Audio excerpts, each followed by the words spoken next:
Greetings and welcome, viewers. I am your host and storyteller, Sylvanov.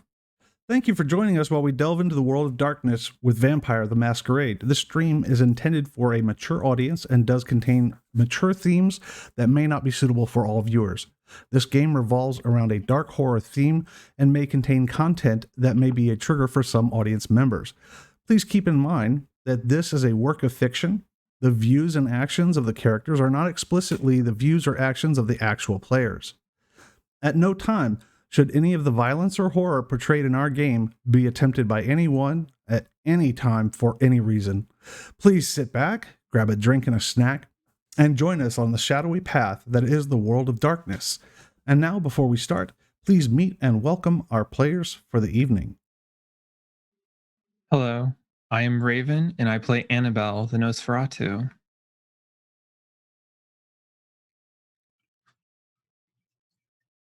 Hi, I'm Sail Irish on Twitch, and I'm playing Tim. Good evening. I am Candace Sampson on Twitch, and I'm playing Virginia Stone. I'm Chase. I'm playing a Thin Blood, Jonathan Keats.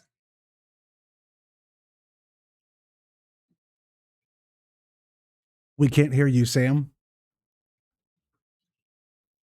It was muted, apparently. That's what it's on the street, right, folks? Yeah. Hi, I'm Phantom_Trickster1 on Twitch, and I play Sam Smith. And I am Mitwad, portraying the ever lovable Ezekiel White. Pardon the coughing. So let's dive right in. Last week was a pretty intense week with lots of deep, dark happenings that may have made some definitive changes to the course of actions and reactions by a lot of our kindred players. Not to mention what may be repercussions to come down the line.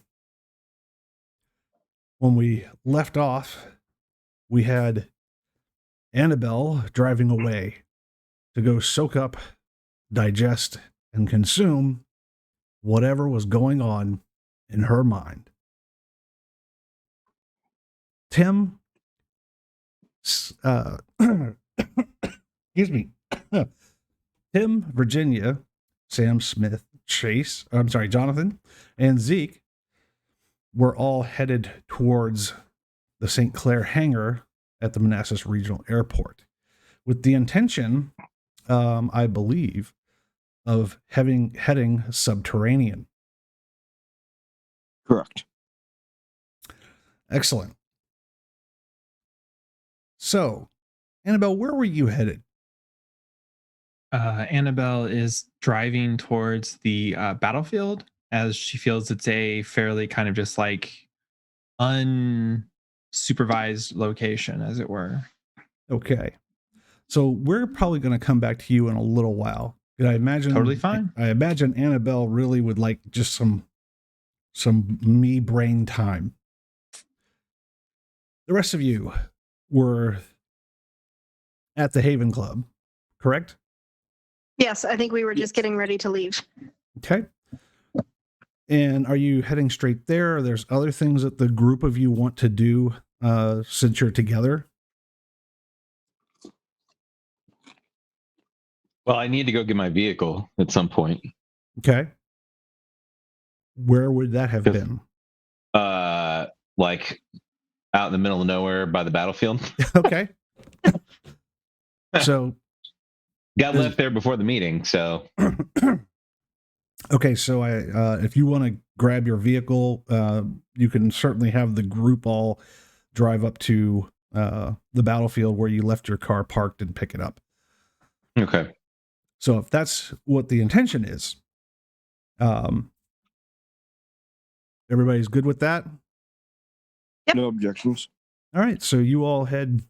Tim kind of gives directions to whoever's driving. I think that was Virginia was jumping in the driver's seat and chauffeuring the crew around. Since Freddie's MIA. So you get there. The first thing that everybody notices is that Annabelle's car is in the parking lot.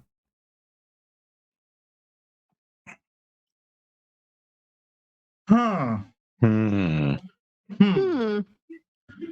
Well, I'll That's interesting. get out and approach the vehicle. Okay. I'll be right behind his heels. I'm going to leave it be because I think she left for a reason. So I'm not I'm gonna heading to mess my with it. car. Yeah, I'm staying in the car. I'm saying right here, she has her reasons, so I'm leaving it alone. So, Annabelle, you've been there probably a good 20, 25, 30 minutes before you see a familiar vehicle pull into the parking lot there at the old building. Did you stay in your vehicle? Did you kind of get out and go for a walk or what? I think Annabelle was probably just sitting in her vehicle, kind of like, gripping the wheel, kind of. Once she turned the car off, she's probably just kind of like staring ahead, kind of spaced out a little bit. Okay. You definitely see Mr. Jonathan Keats approaches your vehicle. You see Tim get out of the SUV and heads over to his car. You see Zeke It would be slinking behind Jonathan. slinking. Oh, you got out and are following Jonathan? Oh, yeah. Okay. I mean, the last thing we were screaming was, we need to protect her. Gotcha. We need to save her. So We're frazzled. this is where we're at. Yeah, we go up to the window, just kind of knock. Annabelle will crank the window down. It's got one of those little, the young people might not recognize them, but they got those, used to have hand cranks in car windows. Just kind of turn. Good evening again, Mr. Keats. Mr. White. You're okay. You're okay. You're okay. We are actually about to head to the airport, those caverns underground. I figured I'd let you know if you wanted to come or not. That's up to you if you had something planned, but just keep you in the loop. Underground, you say? Yeah. Damien's been there. At least once. Oh, I'm quite certain of that, Mr. White.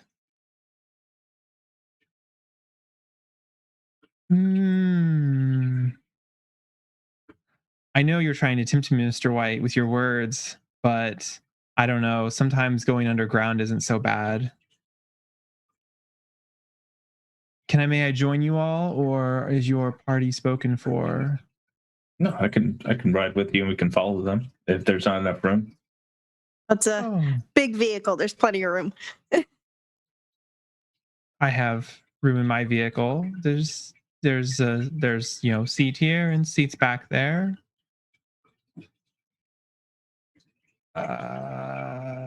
Yeah, I'll just like hop and just go in the passenger seat of the vehicle. I'll get in the back row and sort of slink down subserviently. But before I do, I will snap my fingers twice. Like, we're okay here. We can leave if we need to. All right. So Jonathan and Zeke pile into Annabelle's car. Sam and Virginia are in the SUV. Tim's in his own car, and off everybody heads towards the warehouse. Getting there, it's only about a 15-minute drive distance from there. It's literally a straight shot down the 234 bypass, so it's pretty quick. You pull up. It seems deserted, free of standard maintenance people. There's still some of the nice high-end cars there. There's a couple of the private St. Clair jets parked in the hangar. Other than that, it seems pretty quiet. You do see on the way into the regional airport, the standard security guy going around on a little propane powered golf cart checking hangars and things like that.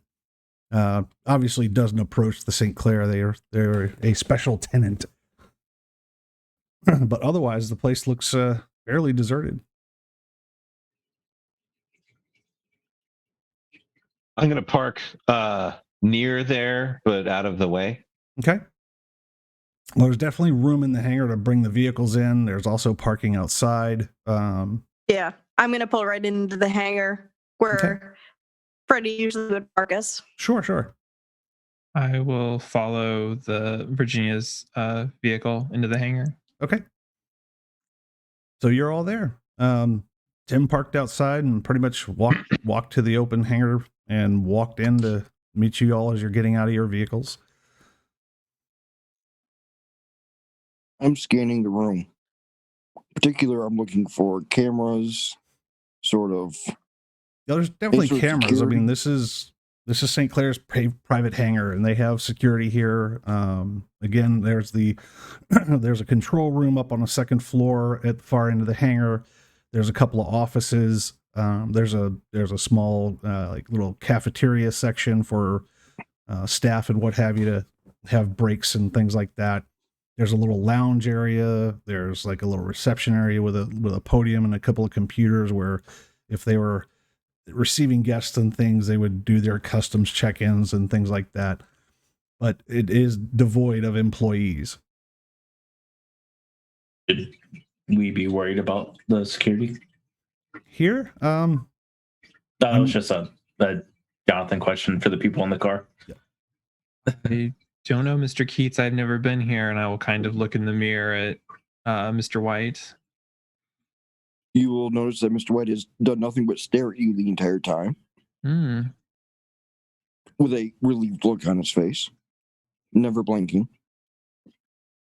But he will respond in kind. It should be light, if non-existent, but very well viewed. Are you trying to be clever, Mr. White? Just say what you need to say. There will be no personnel, perhaps, but there will be cameras. Okay. Thank you, Mr. White.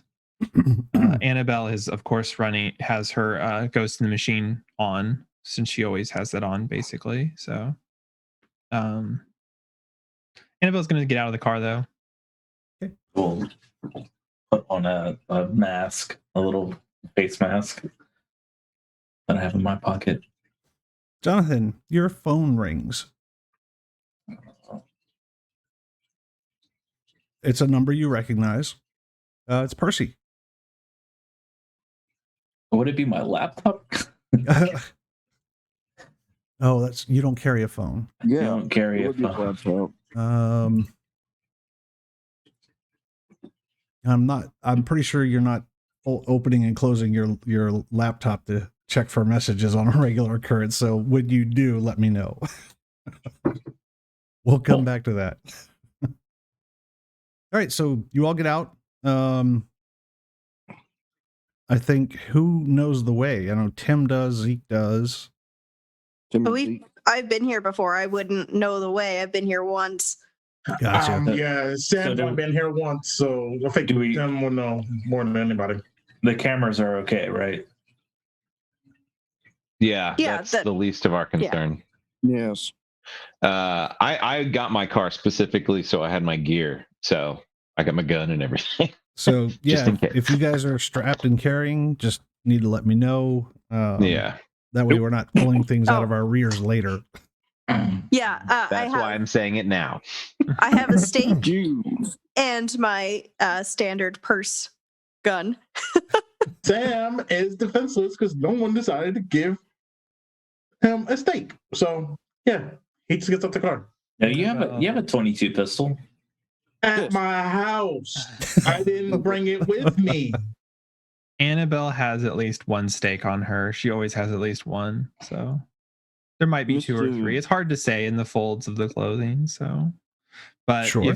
if someone were to mention it, then she would probably be willing to share. So, Mr. Toon, did you bring all of your sharp, pointy stakes? Do you mind if I borrow two? At least. Yes. Yes, I do. Fair enough. I looked at Mr. Toon. I said, "Do you mind if I borrow one at least?" I'm not Mr. Wait. I'm not going to mess stuff up. I have extra like pin quill you can have. I probably have like a couple of toothpicks from the club in my purse if you want some. Well, how about y'all just leave that to me then? Yeah? Can we? Yeah. Yes. Perfect. Let's get on with it, shall we? Yes, indeed. And I'm just Yeah. going to start walking to the elevator. Tim Don't. starts crossing the hangar to the far end, where there's a pair of steel doors, and what looks like a small embedded camera above it, and a small panel on the right side of it. Seems like it could fit quite a bit behind the doors. They're fairly large, almost like a large cargo elevator, which is kind of strange for a hangar that houses planes. So Tim, Annabelle's following Mr. Toon, so Same. I'm trying my cards to see if any of them open the door. so the black and red one that you have that was most recently given, the special card, Yeah. does actually cause a reaction from the elevator. There's a little LED that shows off near the wall panel. It glows red for a moment, and you can hear a lock mechanism engage or disengage, and the doors slide open to the voluminous elevator. Well, I'm going to get in. that was convenient. Everybody Yes. goes in. Yep. When the doors close, anybody who has any kind of wits and awareness who hasn't been here before will, you can literally do a small wits and awareness check. 2 successes or better, and you can tell that you descend a good 3 to 4 stories underground. When it gets to the bottom, the doors immediately open into a large, almost utility cavernous type tunnel with cable racking along the top, some steam pipes or water pipes. It's a very clean environment, not what you would expect. This seems to be very industrial. And yes, the actual cart is there. So there is a small 6-seated golf cart that kind of sits at one end of the tunnel. I'm assuming everybody jumps on board. Tim, Basically. I'll Yeah, I'll drive. drive. it goes quite a way. Shotgun. It goes quite a ways until it actually tees off. Facing the one end is another set of doors, and the tunnels tee off left and right in a direction. Tim, you know that you need to head down the left side of the tunnel, and that should, at least as far as you recall, lead towards the underground entrance into the subterranean data center section beneath the Cloud HQ data center. So I assume that everybody goes down that way. When you finally get to the end, Annabelle, Jonathan, Sam, I don't think you've been down these tunnels. You guys came in a different way, right? Yeah, we came out a different way. It seems like this goes a ways. It's kind of hard to tell direction underground, but it seems to travel for some distance. Like these tunnels go a ways. But you know for a fact that the actual data center itself, in comparison to where the hangar is less than a quarter mile. Like, you've traveled a lot further than that. But it does dead end at another set of security doors. This time there is no camera, if you guys recall. It literally is a pair of really big, almost vault-like doors that are quite closed and quite sealed. Tim walks up to the doors, flashes his badge on either side, and it does actually activate and opens these vault doors. They are literally 8.5 inches thick. They swing on motorized engines that move them in and out because they're so large. Kind of a strange thing for an entrance to a data center. Why does it need to be this thick? Why does it need to be this secure? Tim leads you in. It's a short tunnel that literally it's only about 50 feet and dead ends at yet another door. Tim, as far as you can see, this is a newly constructed door. It seems like you should have been able to travel a little bit further. But if you recall, the last one was kind of slagged and melted. Yeah. There was an egress that occurred.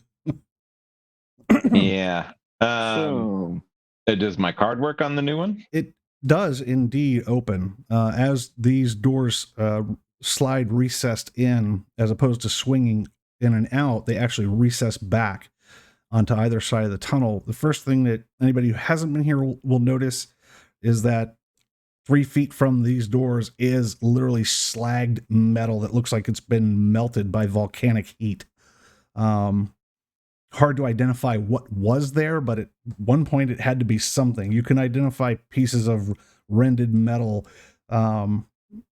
angles that shouldn't be for metal, and it has clearly been scorched, and some of it looks like it's even been fused with stone.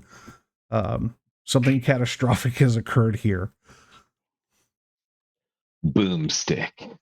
So for Tim and Zeke, I believe you both need to make a willpower check at this point. I don't believe Sam and Virginia have actually experienced any of the weird occurrences down there yet. Oh, we have. Oh, well, then you may join in the willpower check. Yeah, we was there when everything went south. Yeah, we was Am I there. still down to 2 from last week? You mean a couple hours ago? Yes.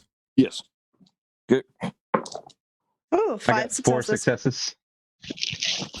That is 4 successes. Okay.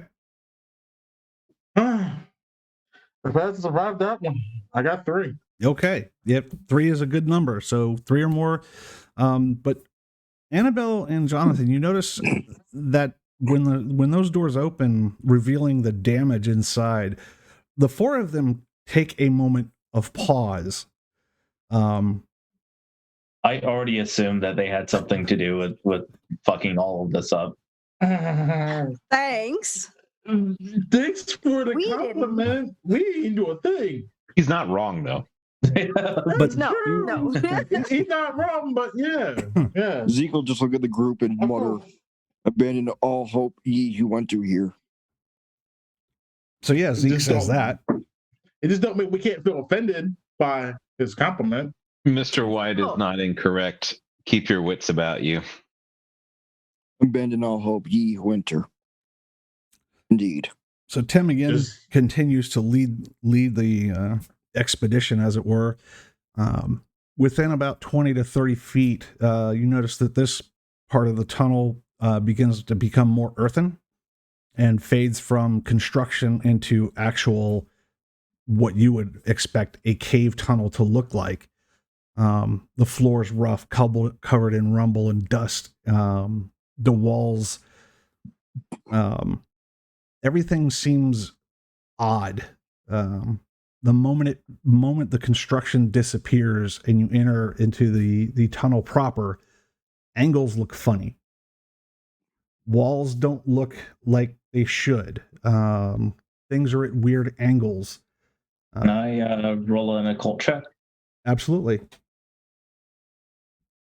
Also, I have a quick question. What is the lighting like in here? I'm just curious because I would Extremely use Eyes of the poor. Beast. Okay, I have Eyes of the Beast activated then. The moment you left the construction area, there was no more electric light. So whatever light you guys have is what you have. Cell phones, flashlights, fire. 5 successes. 5 successes. So as far as cult goes, what did you roll with occult? Was it rolling intelligence? I'm sorry. Yeah. Okay. Just a moment. Let me take a quick peek at your character sheet. In your studies, you've heard of places like this. In your studies of vampire lore and occult, you've heard of weird underground places that have been constructed by people with really unnatural skills at architecture and building. Nothing that identifies who, what, when, where, or why, but just the idea of how this is making your eyes work and your brain kind of question, is that a wall? Brings this information up. It definitely ties into whispers of the Grand and Master Architect Zelos, whisperings of Nosferatu Warrens and things like that. Sacred, secure places that aren't meant to be visited or tread upon. Yeah, out of character. The labyrinth, right? Kind of, yes. Not as wonderful as that might be, but yes, there are aspects of that are definitely triggering your brain. Gotcha. So who's got light? I mean, it's getting pretty dark pretty fast. Probably have my cell phone light out. Okay. I got one on the shotgun. Okay. I pulled my cell phone flashlight out too. Okay. I do not have light, but again, I have heightened senses, so it'd be easier to see. And Annabelle, you're doing what? Eyes of the Beast. Okay, so you kind of get a washed, kind of black and white, grayish look to the place. So you can see a bit more detail and just a little bit further. Their added flashlights and cell phone light helps a bit. But this place definitely weirds you out. But it also feels oddly familiar. Tim continues to lead you guys through, and it opens into a much larger cavern, literally a cavern, like the point where you can't see the back side of it. Tim, you know exactly where you're at. Mm-hmm. Zeke, I'm going to start pointing out sarcophagi. So he points in a direction. What do you tell people? I mean, Mr. Keats, any thoughts on what we find here? Yeah, I actually have a few thoughts about it already, but let me get a closer look. Be very careful, Mr. Keats. Yeah, I'm not going to touch it. I'm just going to inspect it very carefully and to ask them to hey, can you move the light in this angle and this angle? So yeah, study I'd comply. So Tim, do you lead him to where the smell? sarcophagi are? Because that's kind of almost out of sight. That's a little bit deeper into the cavern. Yeah, basically, I'm going to run by the broken one that Fiona was in. Okay. And then I'm just going to start with the one next to that and keep going down the line so Mr. Keats can see all of them. So as you guys enter further, and Tim is this, we're going over here. This is what all the fuss is about. You get within to where you can start seeing the corners of the sarcophagi, and they're in a spoke-like pattern, almost like a clock. In fact, there are 12 sarcophagi. One has a cracked lid on it that a piece of it has fallen off. And one is missing a lid entirely that looks like it's been thrown up against one wall. Tim indicates that the one that's completely open and the lid's gone is where Damien basically freed Fiona from the crypt. Jonathan, what catches your eye the most is in the center of this circle of sarcophagi is a pedestal that looks like it might have contained some kind of altar type bowl that is cracked, broken, and laying around its base. The sarcophagi are all covered in different types of runes and ancient languages, and so is the bowl.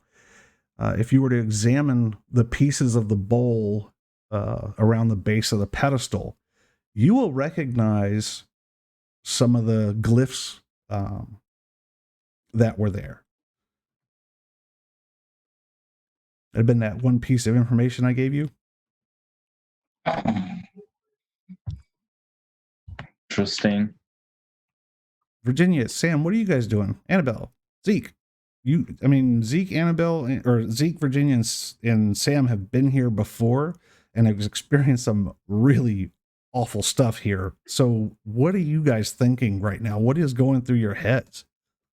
So the first thing I would do upon walking into the chamber is I'd have a moment and tell the people who haven't been here before and say, just don't trust everything you see. Or hear.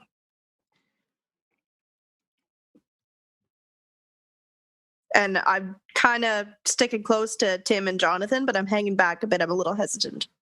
Don't touch the sarcophagi. Whatever you do, do not touch it, please. Very tempted to touch it. Well, to be fair, the whole reason that Mr. Costa had such an issue last time is he shot the damn sarcophagi. No, he didn't shoot it last time. He used a tool from freaking Home Depot last time. Yep. Well, yeah, and that then too. he threw his blood on it. I'll touch it. The blood. I'll Gonna lightly, touch it. just like, Which is there a particular one that catches your attention? I'm assuming so. If we're looking at it, and the 12 is open, and the 1 o'clock is flung. If I remember correctly, it's the one in the 1 o'clock position that was actually cracked open, and the one in the 10 o'clock position was the one that Fiona was in, and that lid is just thrown off to one side. I would touch the one next to that, the one that is still closed. So like 11 or 9? Yeah, let's go with 9. That's the lucky number. All right, so do you give it a good look before you do that? Are you like taking Yes. some light around it? And Yeah, I'm going with him because I got the flashlight. So okay.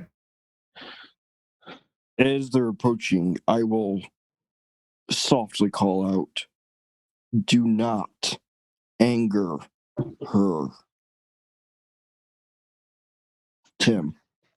I know. Not in a way, like my intention is not to open it. I just want to very lightly touch it. So give me another me intelligence and academics. And Oh, yeah, I'll good grant you defensive. your specialty.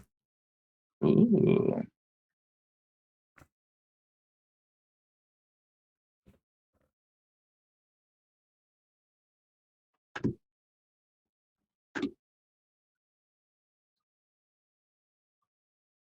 I crit, and that's 9 successes. Holy. Nice. Some of the runic inscriptions on there catch your eye. Again, you see the same glyphs. And you actually put together that these glyphs that you found in a particular book, or at least were shown to you, at least a portion of those are on every single one of these sarcophagi. The one that you're thinking about touching, the ancient words for the clan of the Bruja start to kind of piece together. You're not sure if that's what it says, but the hieroglyphics and the different glyphs around them kind of hint to the Bruja. Some hints of ancient names that you've maybe heard whispers of with the Book of Nod and the direct descendants of Cain and things like that. But the thing that is clear is the warning. Gotcha. Yeah, I will attempt to just ever so slightly just touch it, like run my finger on it, and then kind of like if I was touching fire. So, as your hand nears the sarcophagi, a voice pipes up in your ears. It's a child. You really can't place the age, but What are you doing here? You should leave. You should leave now.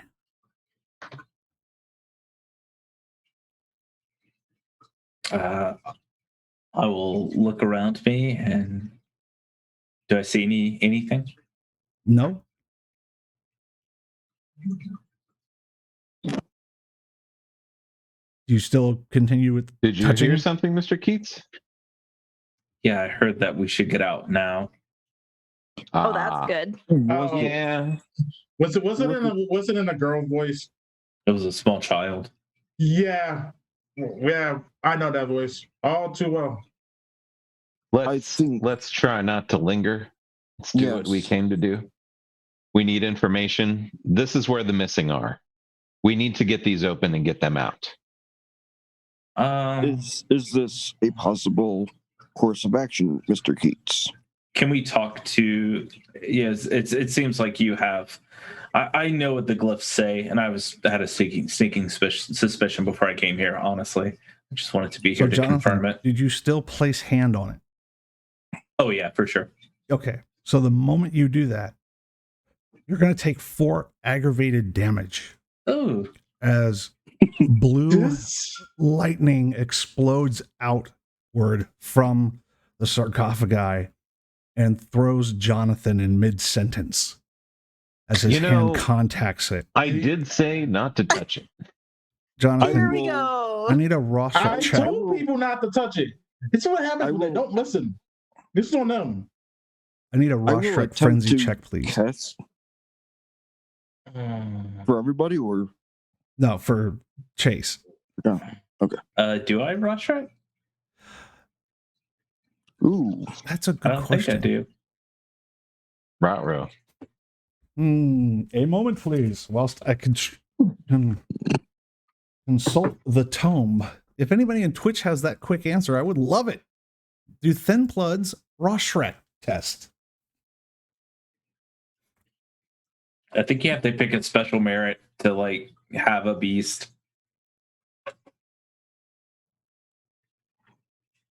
It's a good question for Shanky. He's lurking.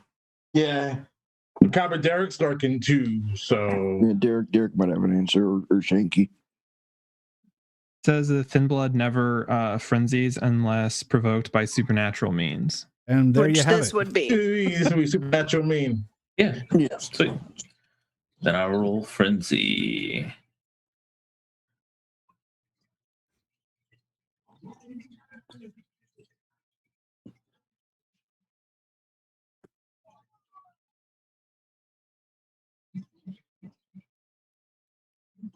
Five successes. All right. So that fear of death jumps to your throat, threatening to come out in a guttural scream. The instinct to fight or flight is prickling the hairs on the back of your neck. Every fiber of your being says, bad idea. Even your beast, as quiet as it's been, says, get the fuck out.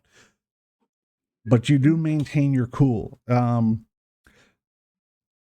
Zeke, Yes. I would imagine that seeing this again is probably difficult for you. He is literally curled up in a ball, fetal position, watching Jonathan go sailing. Okay, Not so again. Not again. Not again. Zeke curls up into a ball. Do not peel me, I am an orange. Do not peel me, I am an orange. Yes. Would you like me to roll a willpower check? No, yeah, you're fine. That role play is perfectly fine. This is you dealing with it. Not again. Not again. Not again. Annabelle, Please, this is no. a pretty striking occurrence. I mean, you all walk in here, you see a bunch of sarcophagi. One's open, one's broken. Jonathan starts talking and reaches a hand out and immediately is exploded upon by electric, almost lightning-like energy. Zeke curls into a ball, huddling himself. What does Sam and Virginia do? I'm watching in shock, and then I'm gonna Jonathan's okay. Okay. I'm on a side. I said, this is why me and Mr. Toon said, don't touch it. And you'll hear Zeke This is from the what background just louder and louder. Not again, not again. Gotta get free, free, free. Gotta get free, free. As he's rocking. Let's go. I think I got enough for today. Well, wait a Yeah, second. I'm about to have Like I get, again, told you not to touch it, but what can we do here, right? Like, is there a power source for this? Wait. Can we shut this shit down? Oh, well, Can I we take photos? Can we take photos? I probably wouldn't take photos of this. I mean, I remember a lot of this. Leave. We need to get these people out. We can't touch it right now. Okay, when can we touch it? Well, I have a pretty good idea what the glyphs say, and I can put together that this is some sort of like ritualistic thing, and how I know it's hopefully I can explain the exact sensations that I'm feeling to the chantry and figure out what kind of ward this is. Okay, so we need further information, basically. Yeah. Okay, then let's get the fuck out of here. Yeah. Yeah. Somebody will Annabelle. pick up Zeke as he's not moving. Wits and awareness, please. All right. I mean, I would suggest that we take photos so we can show the friends that, yeah, they're down here. No photo. No photo. We don't No take photos. photos. 3. Hey, Annabelle. that's just a suggestion. That's how we breach masquerades. As you're kind of Yeah. Taking photos. in the rear of the crowd, as it were, following everybody in, you catch a glimpse of movement out of the right corner of your eye in a darkened area a little bit further away. You could swear that you saw something. I'm going to do a rouse check to activate Cloak of the Unseen, or the Unseen Passage. Okay, I gain a hunger. Okay. And I am going to activate Silence of Death, and I'm going to move off in the direction of the thing Okay. that I saw. So before you do anything else, Jonathan is the only one that can actually see you because he's kind of turned back looking at the group as they're urging him to leave. Oh. It's time to go. Jonathan, you see Annabelle kind of look in a direction and then she disappears from sight. I need everybody to make a willpower check, please. Yes, Yeah. everybody. Fuck me. 0. Ooh, Ooh. 5. Okay. 0. 2, 3, 4. Okay. I smell a premonition. 3. 3. Like Birdie. Okay. So anybody with 4 or more does not immediately frenzy.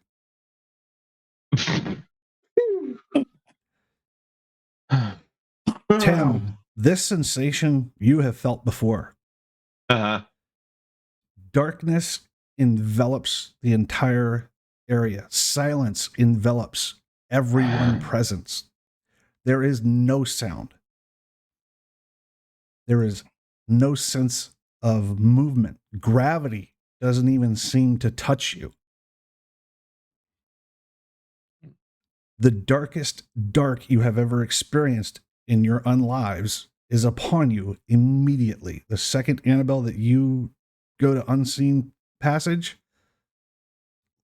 everything just disappears. You can't see anyone except yourself.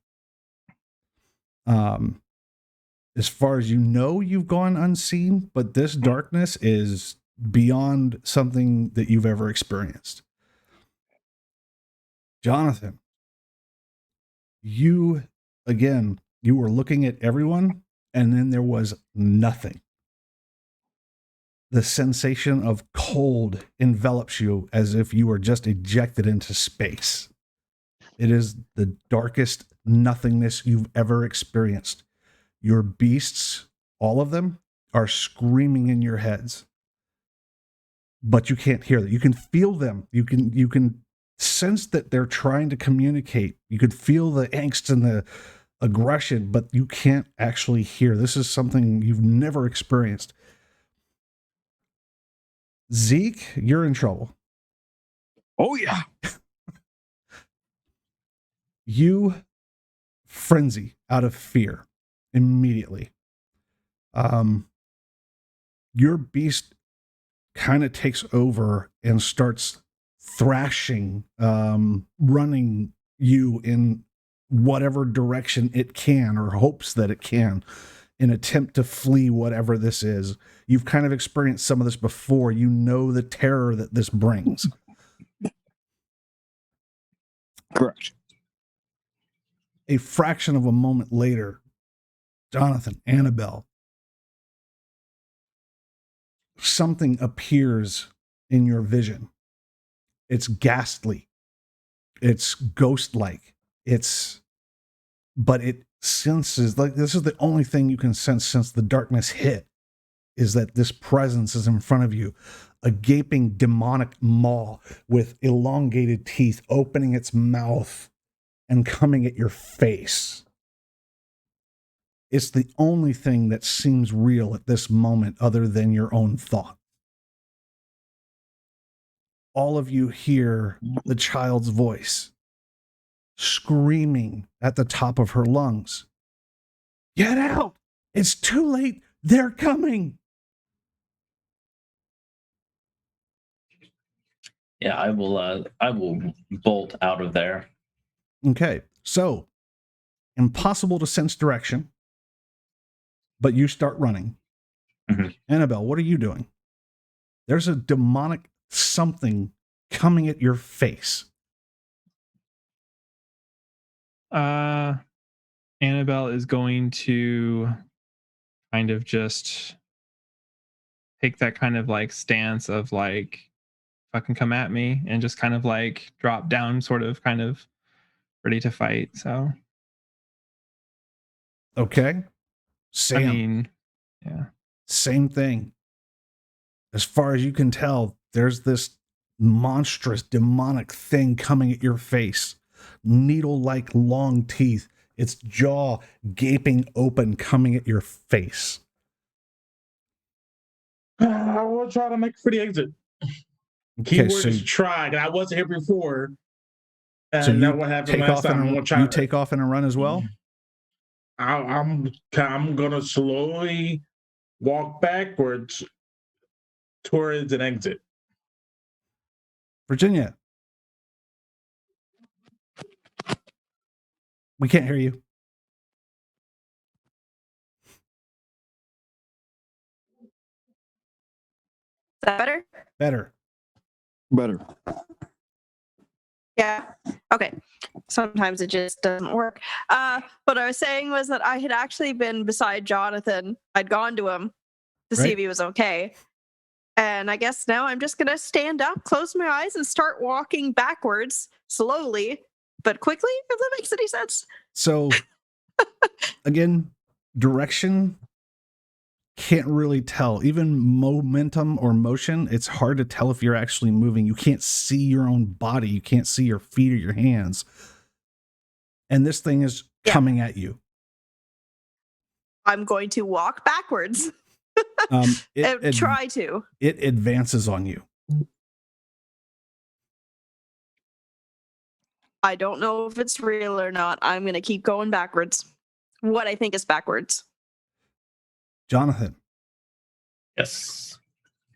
this thing's coming at you. Do you try and sidestep? What are you trying to do to get away from this thing? I'm gonna like try to like strafe and like not run in exactly a straight line, and just try to recall my steps to like get the fuck out of there as soon as possible. Okay. Virginia, you feel a hand Yes. grip you from behind. And for the first time, you can see something other than that face coming at you. And it looks like a taloned, long, ghostly white hand. And you can feel it grabbing you almost to the point where it's its claws feel like they're gripping into your flesh.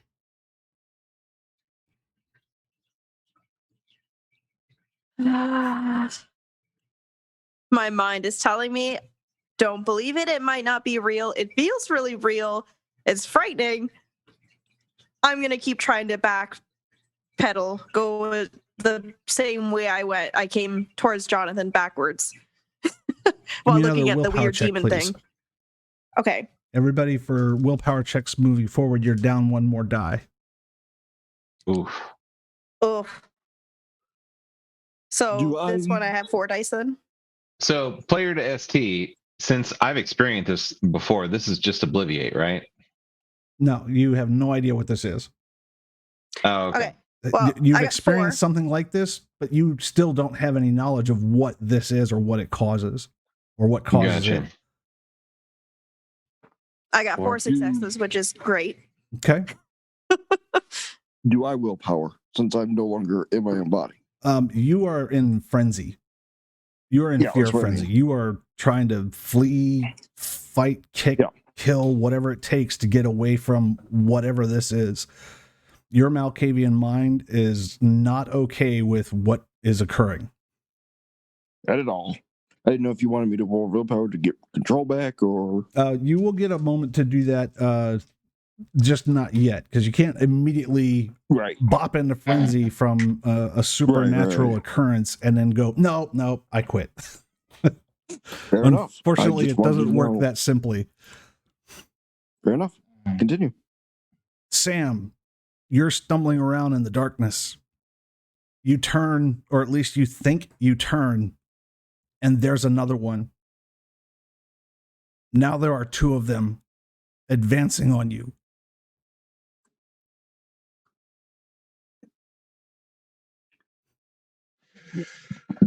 Correct. So I guess I'm still didn't find an exit yet. No, you haven't. Yay. Yay for me and didn't find an exit. Can't stand my ground. What happened last time I stood my ground?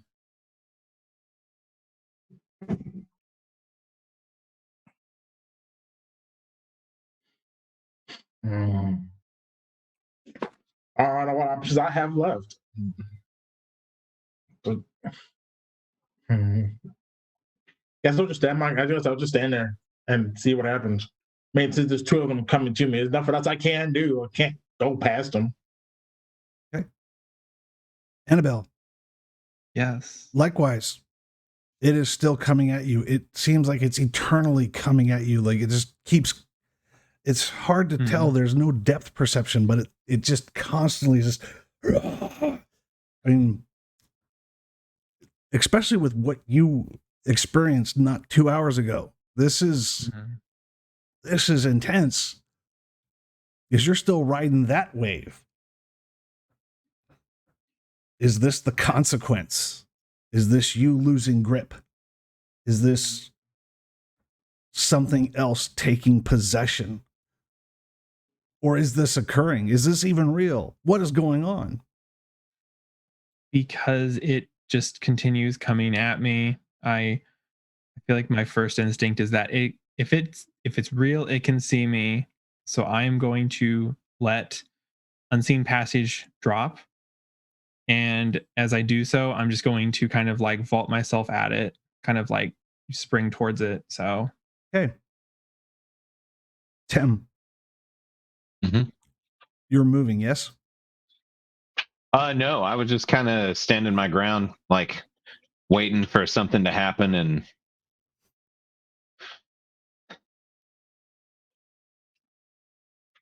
Tim, give me wrong character.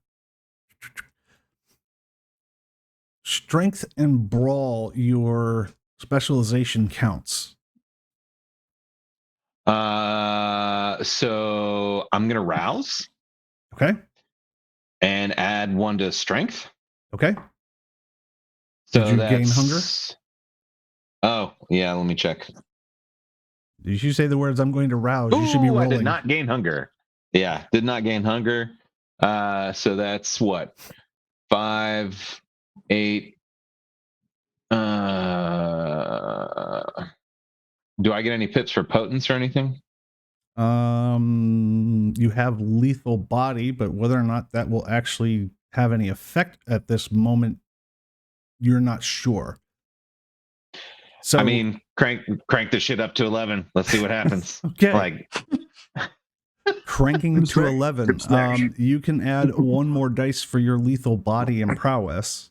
Just one. okay. All right. So that's 9 total. That's yes. Okay. That's a lot of dice. That is quite a few dice.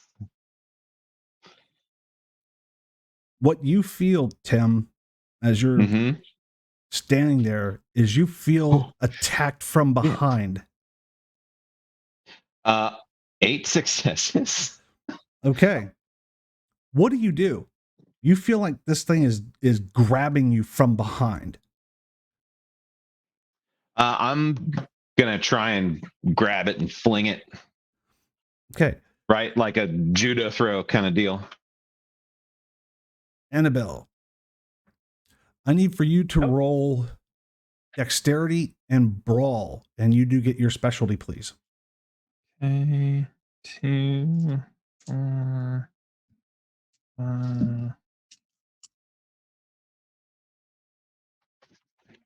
And you too also have prowess, so you can rouse the blood and take the extra die.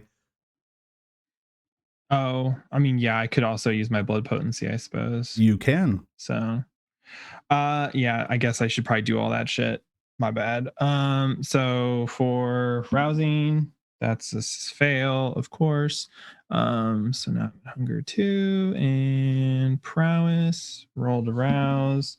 That's a success. So I get 2, 4, wait, 2, 3, 5. Okay, yeah. Just doing all this quick math. Sorry. All good. Oh man, I rolled like ass. So which means it's time to use a willpower, I think. So I'm gonna use a willpower. And you can roll up to 3 additional non-blood dice. Yep. So I got 2 more successes. So it's still only 5 successes. I should, yeah. Okay. Ill advised. You lunge. Mm-hmm. This thing grabs you. Yes. And throws you.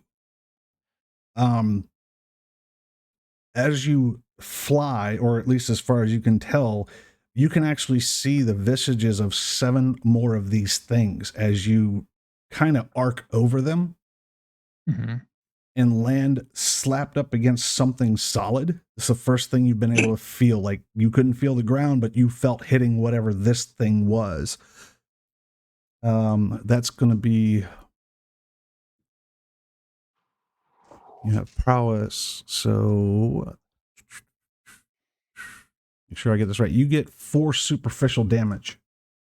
Slamming in what this thing hurled you in this darkness, slamming you into something.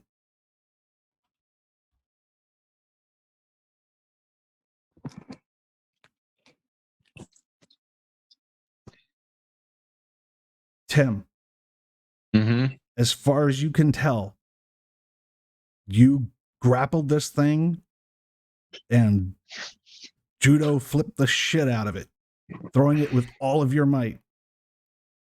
Did I see which direction it went? You couldn't tell. You can't tell left from right, up from down, north, south, east. There's no sensation of direction. You just know the direction in which you willed your body to hurl it. The moment that you recover from that hurl and kind of stand up, there are 3 more of them right in front of you.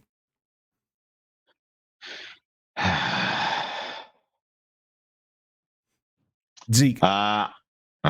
Yeah. Zeke. Yes. You begin thrashing and moving about. Yes. Clamoring any which direction you think you can get in this frenzy. 2 of these things immediately appear in your direct line of sight. And they're no Lovely. longer just faces, they're bodies. They're more defined then. they're a little more defined, but they still look phantasmal, almost like demons. Long arms, big claws, even something protruding from their backs, but they are definitely coming at you immediately. Lovely. What are you doing? Since I'm probably still in frenzy, I am going to, if I have the capacity to remember to will myself back toward the entrance. There's no way to determine where that is. How about You're kind of fight or flight, so you're running Yeah. away or fighting. we are running away? Okay, so you turn to bolt in another direction. Correct.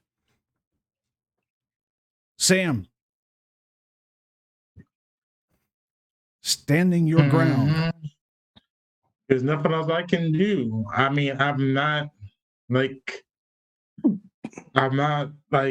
Mr. Toon, who's a Bruja and can basically fight his way through. I'm not them. I'm not him.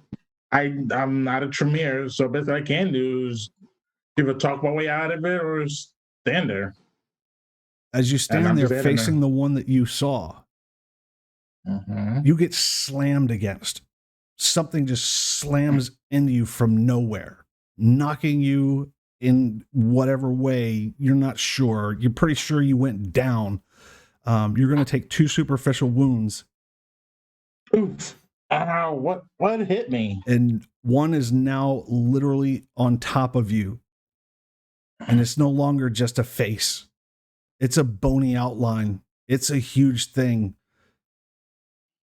This thing looks like a demon. If you've ever heard of one, read about one, saw it in a book, that's what is on top of you, trying to pin you down.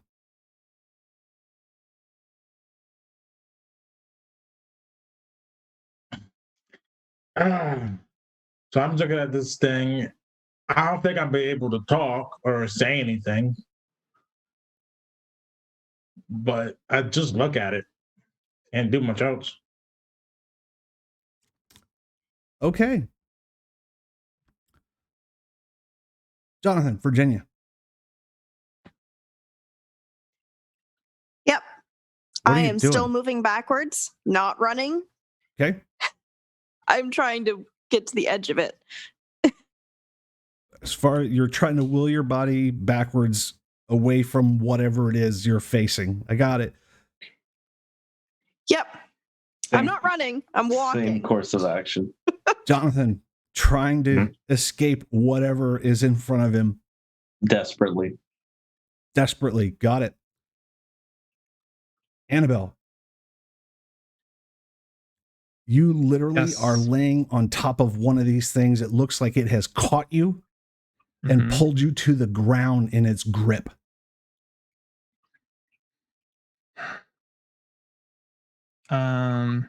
Since I haven't heard anything else, I think this is a opportune time. I'm going to drop Silence of Death so that I can at least call out. Okay. Or it's, I want to try and ground myself in reality is why I'm doing that, because I know I can't, if I call out, if it's fake and I call out, like I don't, in my head it makes sense. Sorry. Okay. So no longer using Unseen Passage, dropping Silence of Death. Mm-hmm. The inkiness surrounding everyone fades. The deathly maws that are trying to get at you seem to fade with the blackness. Sam, you immediately see Annabelle laying on top of you. Well, that's one way to say hi. Well, Tim. hello there, Miss Annabelle. Chase and Virginia. I'm sorry, Jonathan and Virginia. Good. I'm looking at Zoom and you have your name up there. Jonathan and change that. Virginia. The two of you seem to have backed into 2 separate directions away from the sarcophagi. You're not sure exactly how. Unfortunately, Jonathan, there seems to be a frenzied Zeke charging at you hard. Well, hide up. Can I see this? You can now. Okay, I'm going to blink behind Zeke and headlock. Okay, Jonathan, what are you doing as Zeke is charging at you in a maddened frenzy? I am gonna try to like. He looks dangerous. Yeah, I'm just basically trying to like run past him, Okay, trying Tim. to juke him. Mm-hmm. you have the preemptive ability to blink, so you get to go first. Okay. So you're gonna roll your brawl and strength Okay. to grapple a frenzied Zeke. Right. Again. So basically the same roll as last time. Correct. Okay. Ooh, 6 successes. You don't even need to bother with the bonus die for the ambush, but Yeah. Zeke, in your frenzied Yes. state, something grapples you from behind. You have a moment to do a willpower check to overcome this sense of frenzy, because you can actually now see there's no longer darkness. You seem to be charging at Jonathan. Come on, single willpower. Don't fuck me. He said unconvincingly. Oh, single success. Oh, thank you. I won't punish you too bad today. I will give you the momentary sense of brain to realize that you're no longer being attacked, that these things are not coming for you, and that's somebody you know. Do I recognize the tattoos on Tim's arm? Yeah, probably. Mr. Toon. Have our wits about us now, do we? Every one of you Leaving. hear the voice of Celestria screaming in your heads to get out. Drag me out of here. No. Yeah. gotta tell let's me get twice. the fuck out of here. And I'm booking it. I Leave am me following still in- suit. Am I still Annabelle, in you're on front? top of Sam. What are you doing? I am getting up slowly, and then I'm going to reach down and offer my hand to Mr. Smith. I take her hand and I gotta pull her to pull me I was up. gonna say, I'm just gonna pull him up then. So Are you still choking me, Mr. Toon? Or No, have you let him go? no, I let you go. Then I'm booking as fast as I can to that freaking cart. Yeah, I let you go and booked it. I'm behind you then. I didn't hear the word I let you go. Excellent. So everybody Annabelle's beats a I was gonna retreat. say Annabelle Yeah. just slow. Actually, Annabelle is kind of slowly strolling out of here. So Okay. this I'm following has Annabelle. been interesting. Mhm.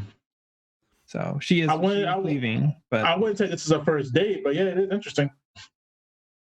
I mean, everyone's running. Yeah. He's not running. That's what I'm saying. Sam's not running either. He's actually walking out with Annabelle.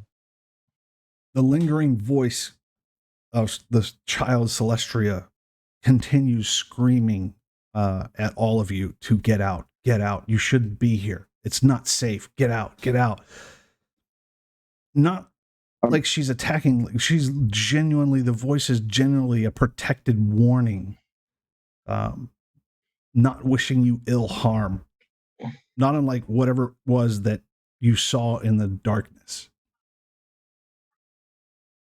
I'll give everybody a wits and awareness. Okay. Okay. 3. One second. Ooh, 5 successes, messy crit. Missy crit, but only I got so the 4. crit and then 3 after. 3 singles and the mess crit. I got 5. Excellent. I won World 1. So all of you except for Annabelle kind of come to the realization that whatever occurred caused you all to see each other as those things. Annabelle, sorry, you don't get that cognitive connection. It's fine. So I'm you guys, still juiced. It's in my head for all I know. Yeah. you guys realize what just happened in there, right? Mm-hmm. Yeah, Talk those as Yeah. things you saw, they were Talk- us. Talk as go. Talk as go. Talk as go. Talk as go. Yeah, we're We're going. leaving. We're going. I'm driving. Like, I'm assuming you make your way all the way back to the hangar, yeah, exactly. the warehouse. Gotcha. Yeah. So if you guys have any conversation between there and the subterranean, please have it. Otherwise, So I we will- So, Mr. Keats, Pull out my Any- laptop. okay. There is a short message. Give me just a moment to get back to that notation. So we are both the hunter and the monster. Jonathan, it's a You could ask short me, but no. message from Percy Young. Mhm. Hey, I'll be landing in town in like an hour. I found something that you might like. Oh, Percy. I'm with a rather sorted crowd right now. I'll message back. However, I will be at the house later if you want to drop by. Few moments go by and there's a response saying, "Great, sounds great." Cool. Everyone, why don't you come back to my place? I will show you. Yeah, we can talk there. sounds good. Let's go. Safe. Safe. Yep. It's good. Safe. Yes. Good. So I guess we're all going to Mr. Keats' place then. Safe. It's safe. Yes. Yes. Mhm. Good. Okay. And then I Mr. will, Keats, would you like to ride with me? yeah, I just kind of need to lay down. Yeah, I imagine so. I You can mean, get back. after that, yeah, I think you kind of. I have something you may appreciate in the trunk. And then I will, I will get with my sire and be like, we have to meet ASAP. I knew we didn't get a chance to go to the library, but things are way more fucked than we thought. Yeah, and you're in no condition to go see your sire right now. Or he's not You wouldn't know that. talking to us. It's- So I'm gonna head to my car Mhm. and I'm gonna grab Mr. Keats a juice box and get in the driver's seat. Yeah, I will attempt to heal an aggravated damage as we're on the road. Okay, by all means, rouse for that. Success, failure, success. Okay, Cool. So I get one hungry, and then I will drink the juice box. excellent.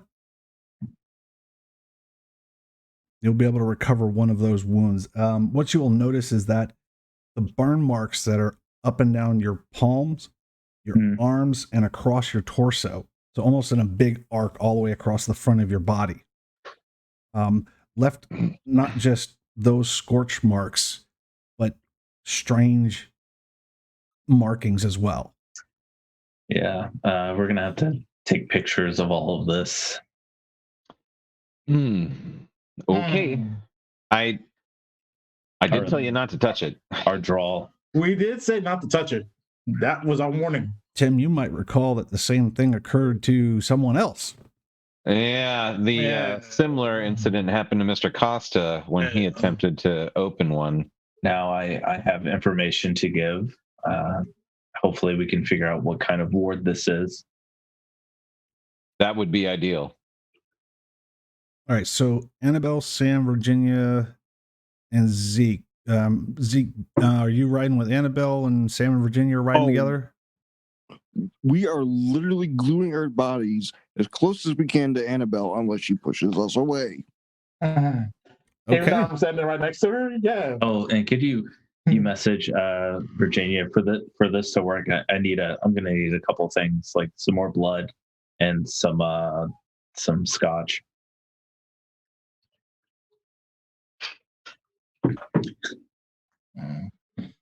I was going to say I will take Mr. White back to my car, and since Mr. Keats is with Mr. Toon, I will follow them then, since Mr. Keats knows where to go. So, And I'm riding with for Virginia.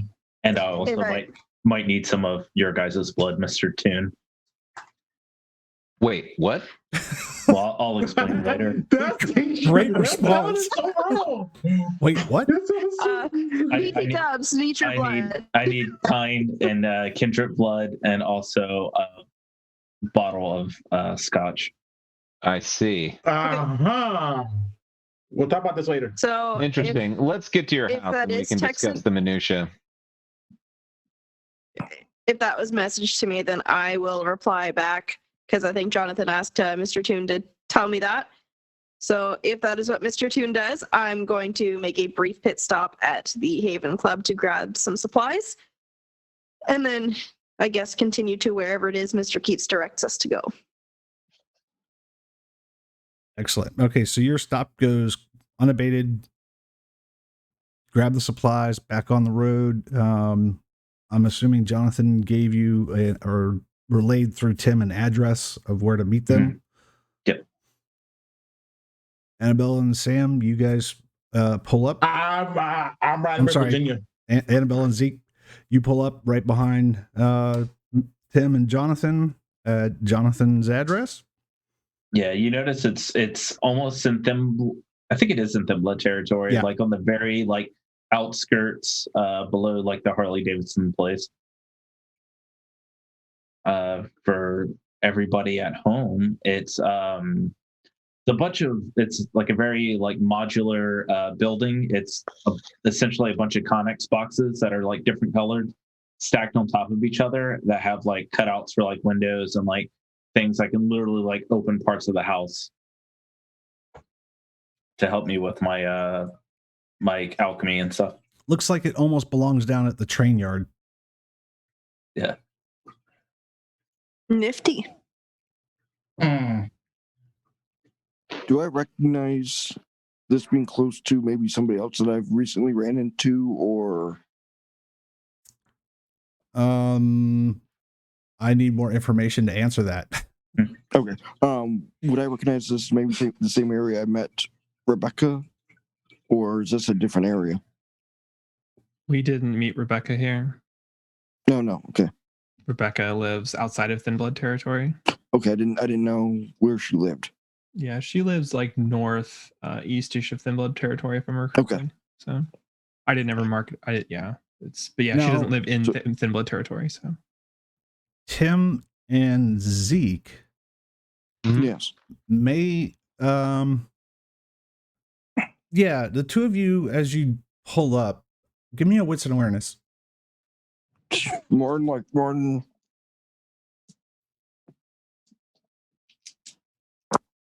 3 successes. double crits, 4 successes. Okay, so the two of you recognize this as being really close to where you all burnt down a warehouse near the train yards. Like really Inadvertently. suspiciously close. As in, you've walked through this yard to sneak up on said building.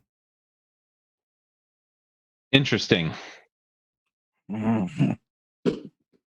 I'll just give Mr. Toon a look. I'll return it. I'll give him a nod. I'm going to be keeping my head on a swivel looking for anything that looks out of place. Same here.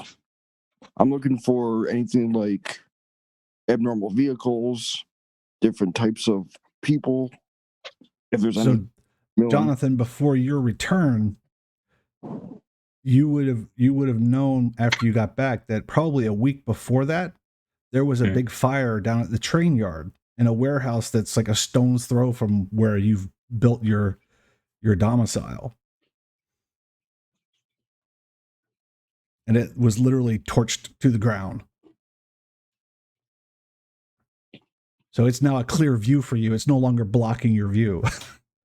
It's right across the railroad tracks, just behind your property. Are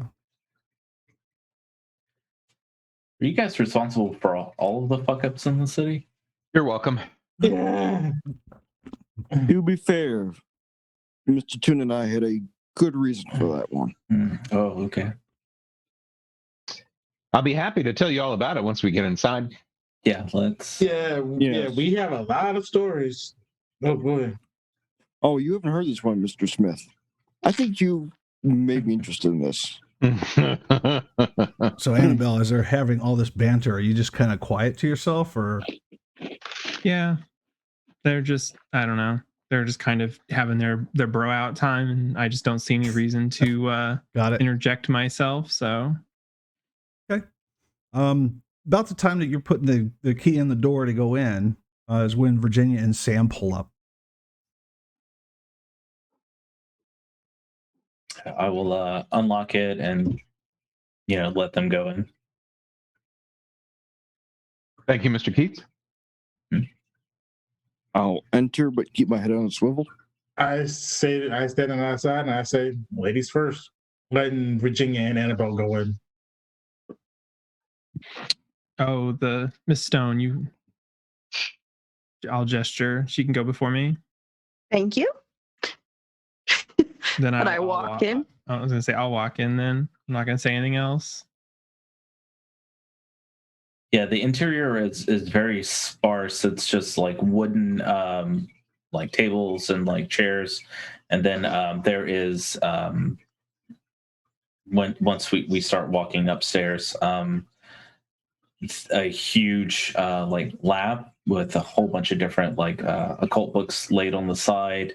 There are glass. There's Bunsen burners. There's chemicals.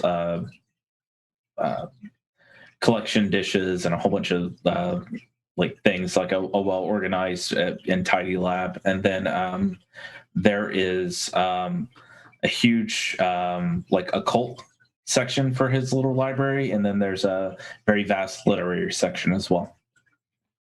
And then there's stuff that you can only assume is like things that he's written and maybe not even published yet, just like blank books that are written in pen.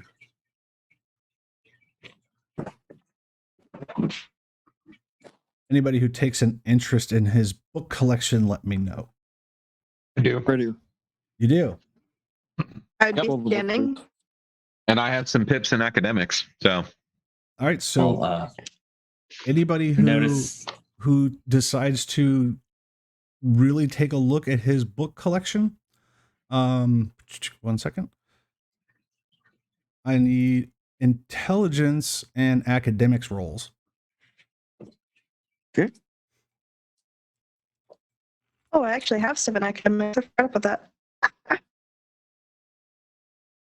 I need. do I get an extra pip or an extra dot for my specialty? Which specialty is that, sir? If that's the kind of Philosophy. stuff you're looking for, absolutely. No, I'm That just never looking for happens. I anything got of interest. all success. You said it was intelligence and occult or academics? Academics. I'll allow for an occult roll. I'm specifically, if it's occult, looking for parapsychology. Question: would it fall under art appreciation since it's books? If that's what you're looking for, sure. I got 6. I just want to make sure before I roll that my art appreciation comes into play here. Annabelle is not rolling. She's kind of disinterested in the books. So Fair. Or He does have a really nice chemistry lab, though. I do. Please don't break. What was the roll again? What's in academics? Intelligence and intelligence. academics. intelligence. If my specialty applies, that is 6 successes. If not, that is 5. I had a crit on my hunger die. Probably find one of your books in there. Yes. Yes, I'm also looking for that.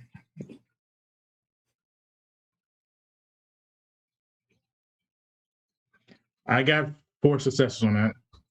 You heard me, right? I think you said 5. No, I got 6 and a crit. 6 and a crit. Okay. And I got 6 as well.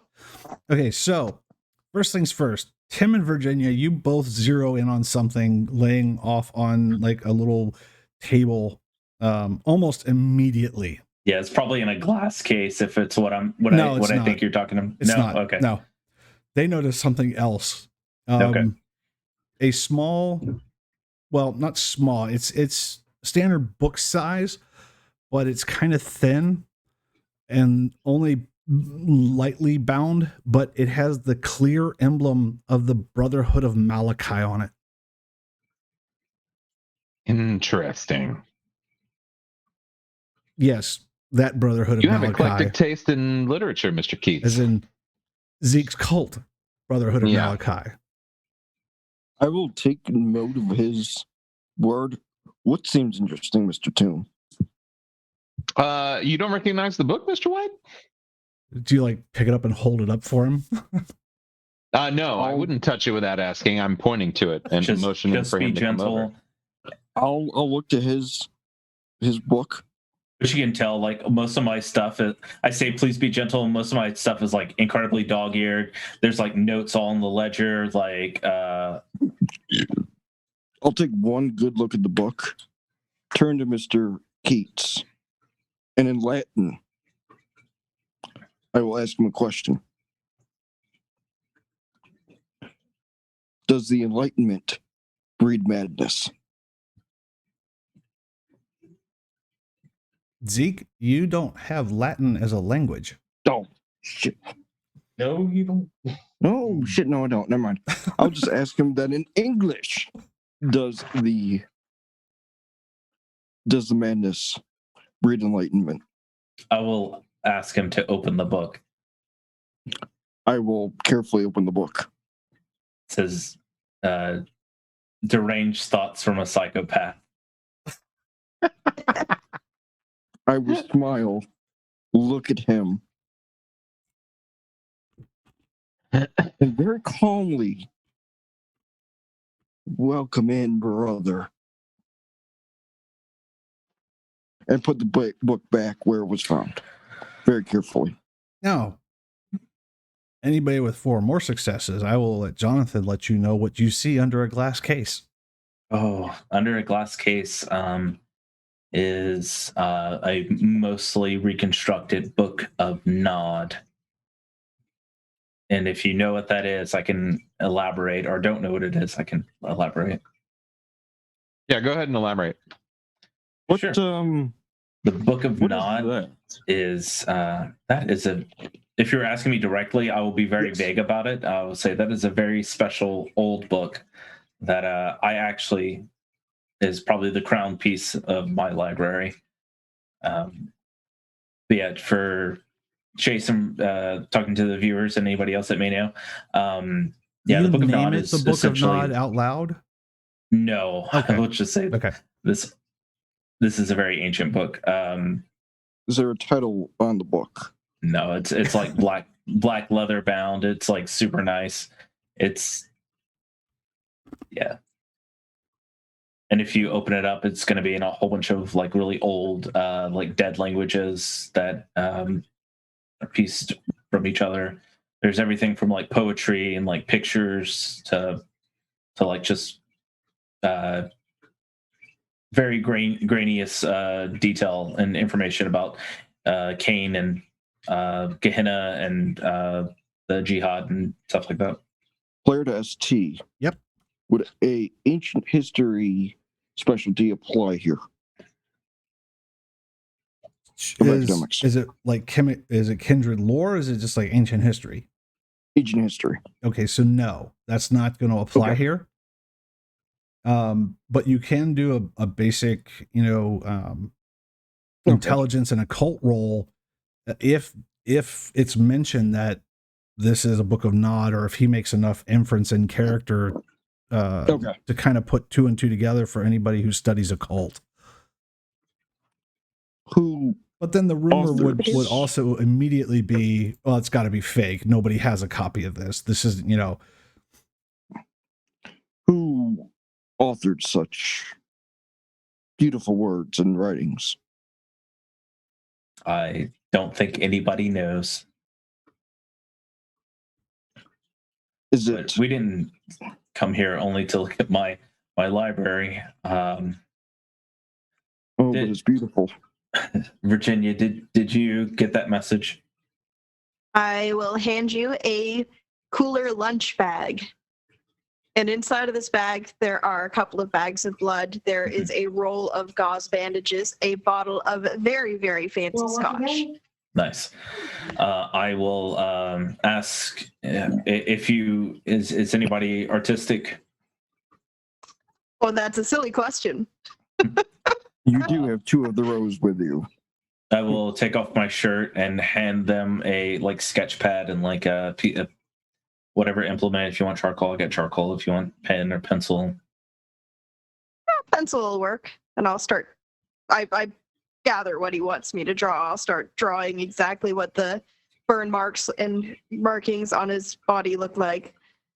Okay, excellent. And what, Tim? We can't hear you.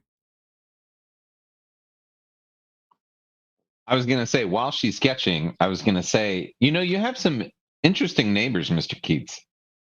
Do I? Well, you Yes. did. Uh, How long have you been here, Mr. Keats? This a while. place directly. This place for good like 10 years. Interesting. Interesting.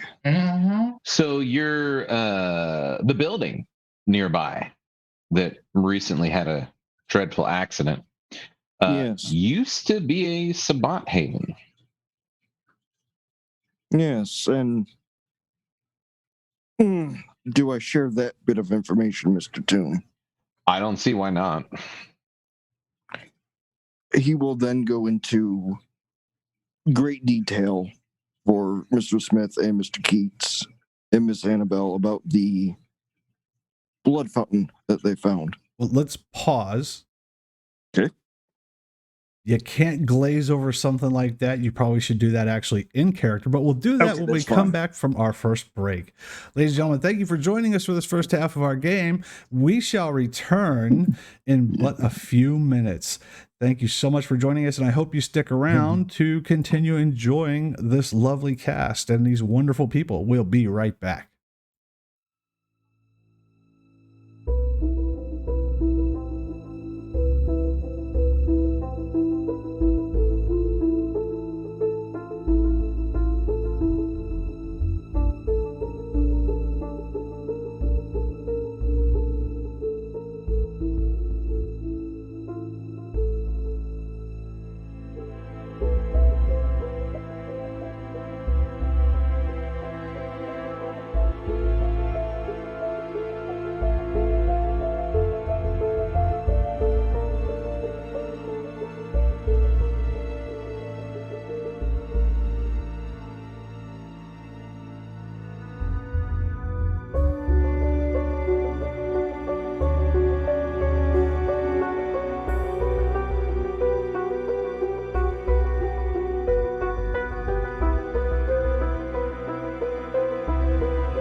right, have a good night, Jonathan.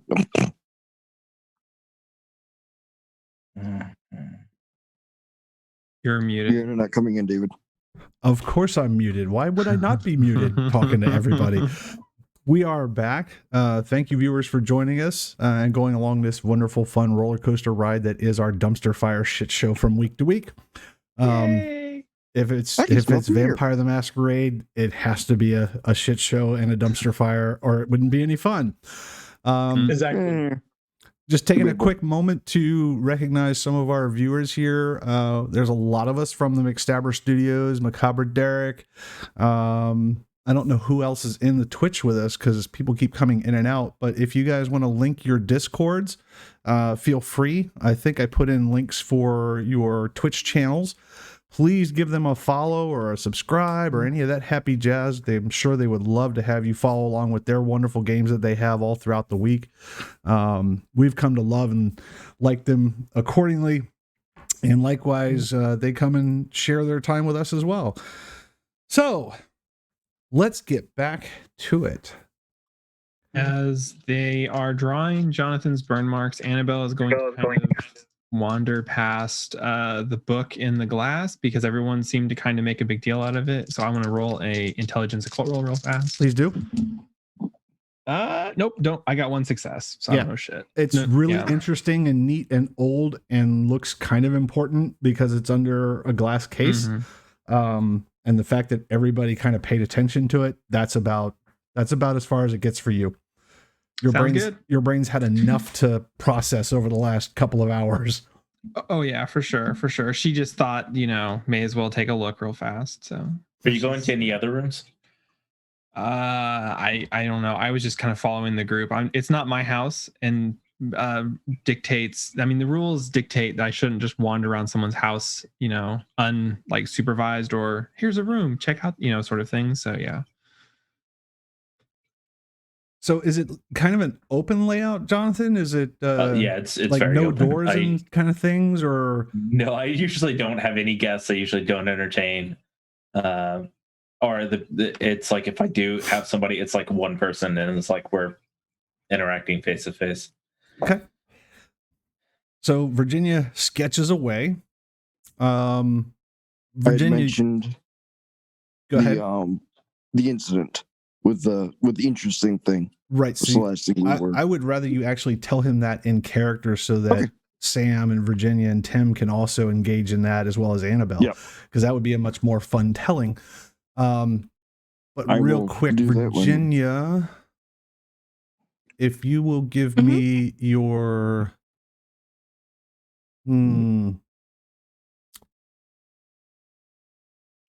you're sketching.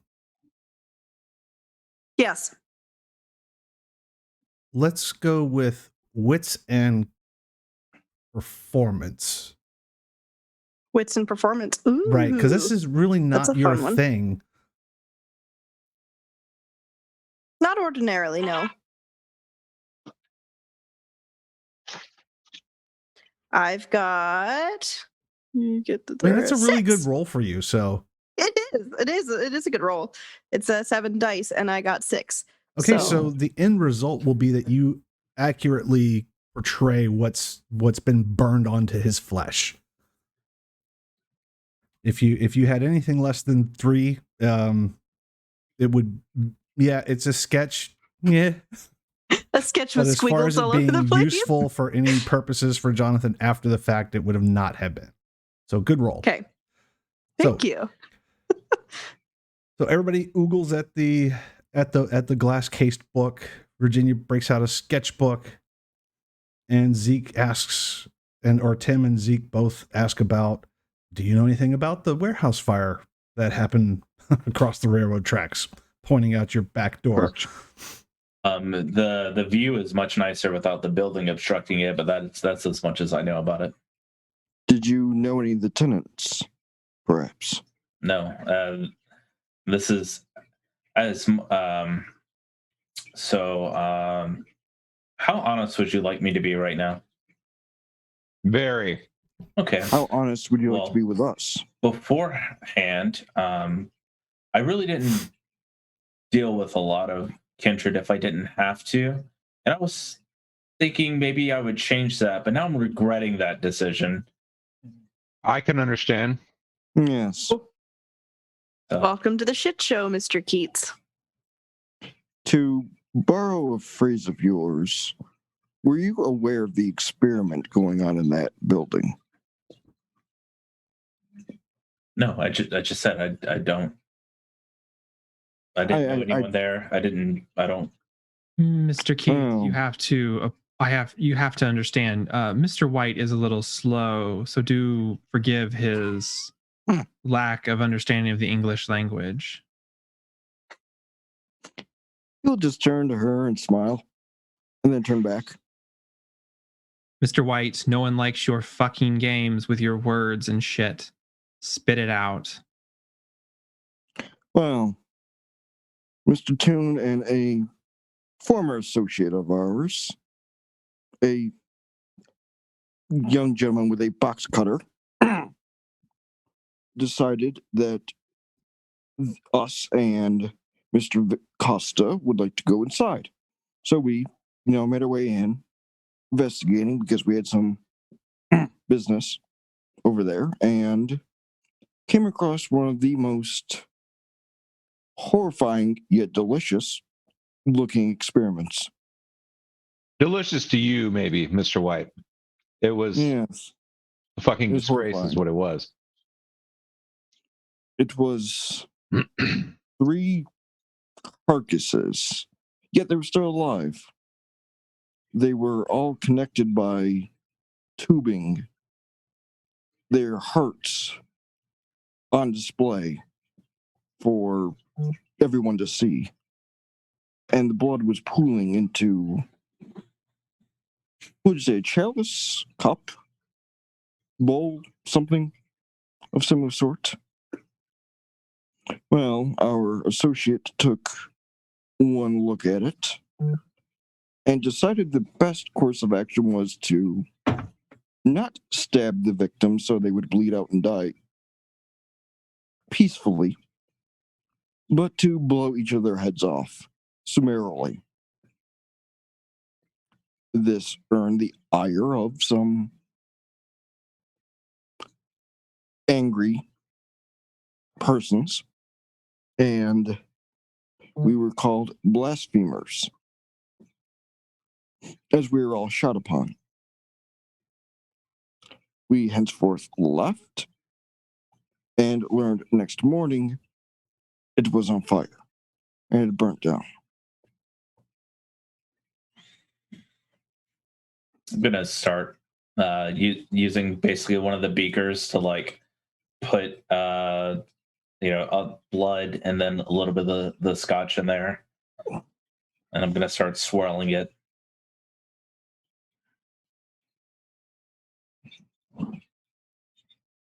I'm still listening.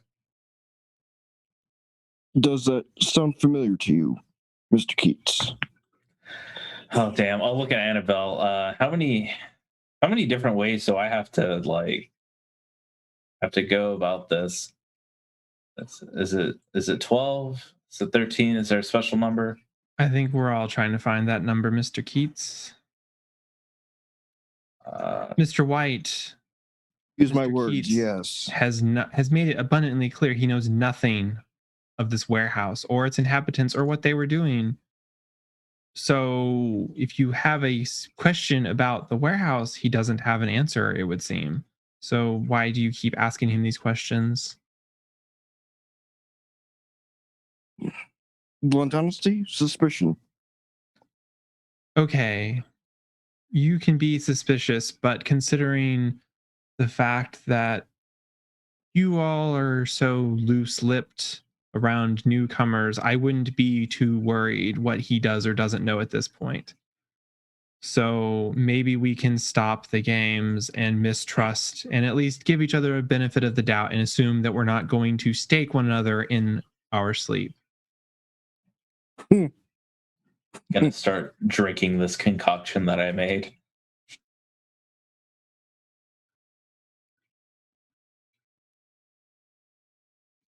Okay. So, So, Zeke, do you continue trying to describe what you saw, or Tim, do you jump in Nope. at any point during his stumblings? Can't hear you. Muted. Mr. Keats, what Mr. White is ham-fistedly trying to explain is that there was a blood fountain next door. What functional fountain that shoots blood? Yeah, it's a Sabbat thing. I didn't know about it either, but it was real fucked up. Yes.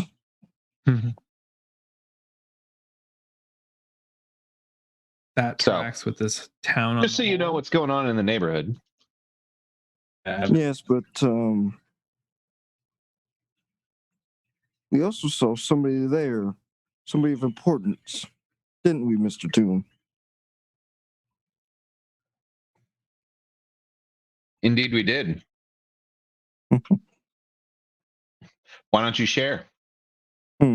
It's like you're tight-lipped with me, but you weren't with the prince or the sheriff. This is a thing of Mr. White's. He I was likes about to to be say, nice keep and going. flowery and vague, Yeah. but when it's not needed. yes. Yeah. Maurice Talon Yeah. was there orchestrating this I forgot about that part. ritual. Yeah, he had some human goons that I had let's say a run-in with. I got sent to find out what they knew. And it turns out Mr. Talon had told them that they could be turned. Yes, and that was tonight. Well, that night.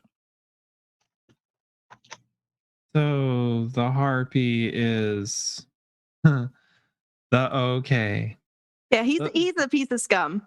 The puzzle is actually kind of coming together at this point now. Tim, give me intelligence and insight. Yep. You are Tim. Yes. Just making sure.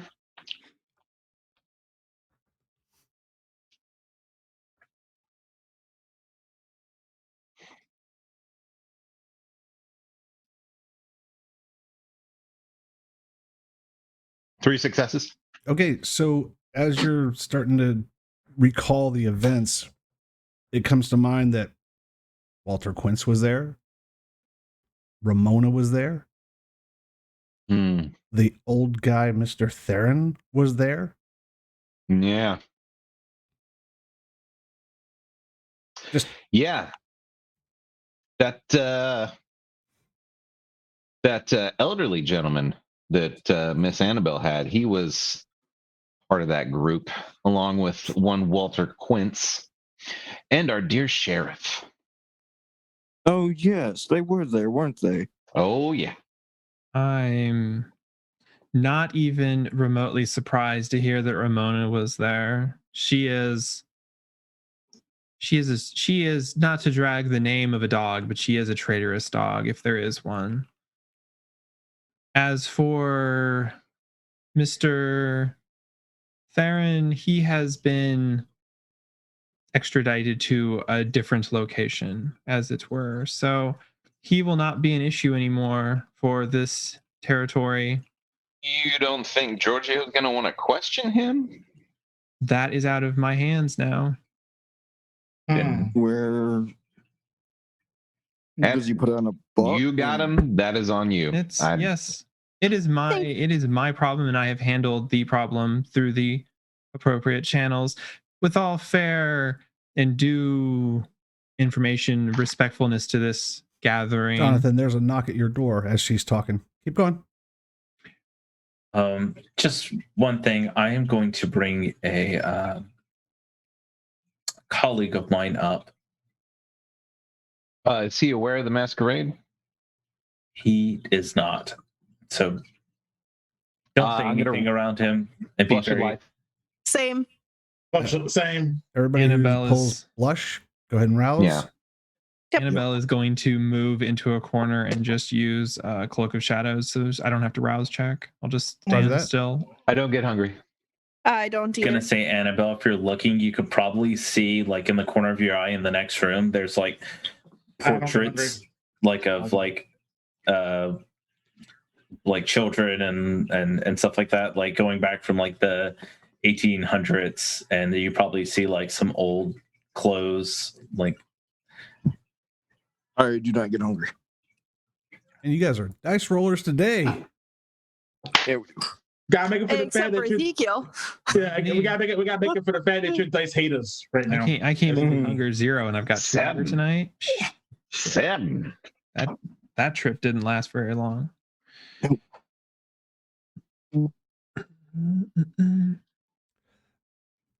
Annabelle, do you go into the room to take a look at portraits and what have you?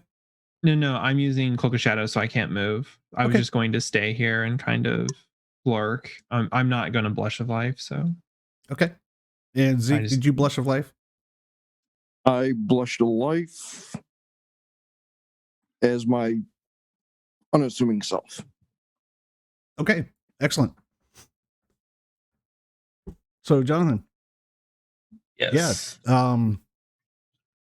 you answer the door, and there stands a visibly excited Percy Young.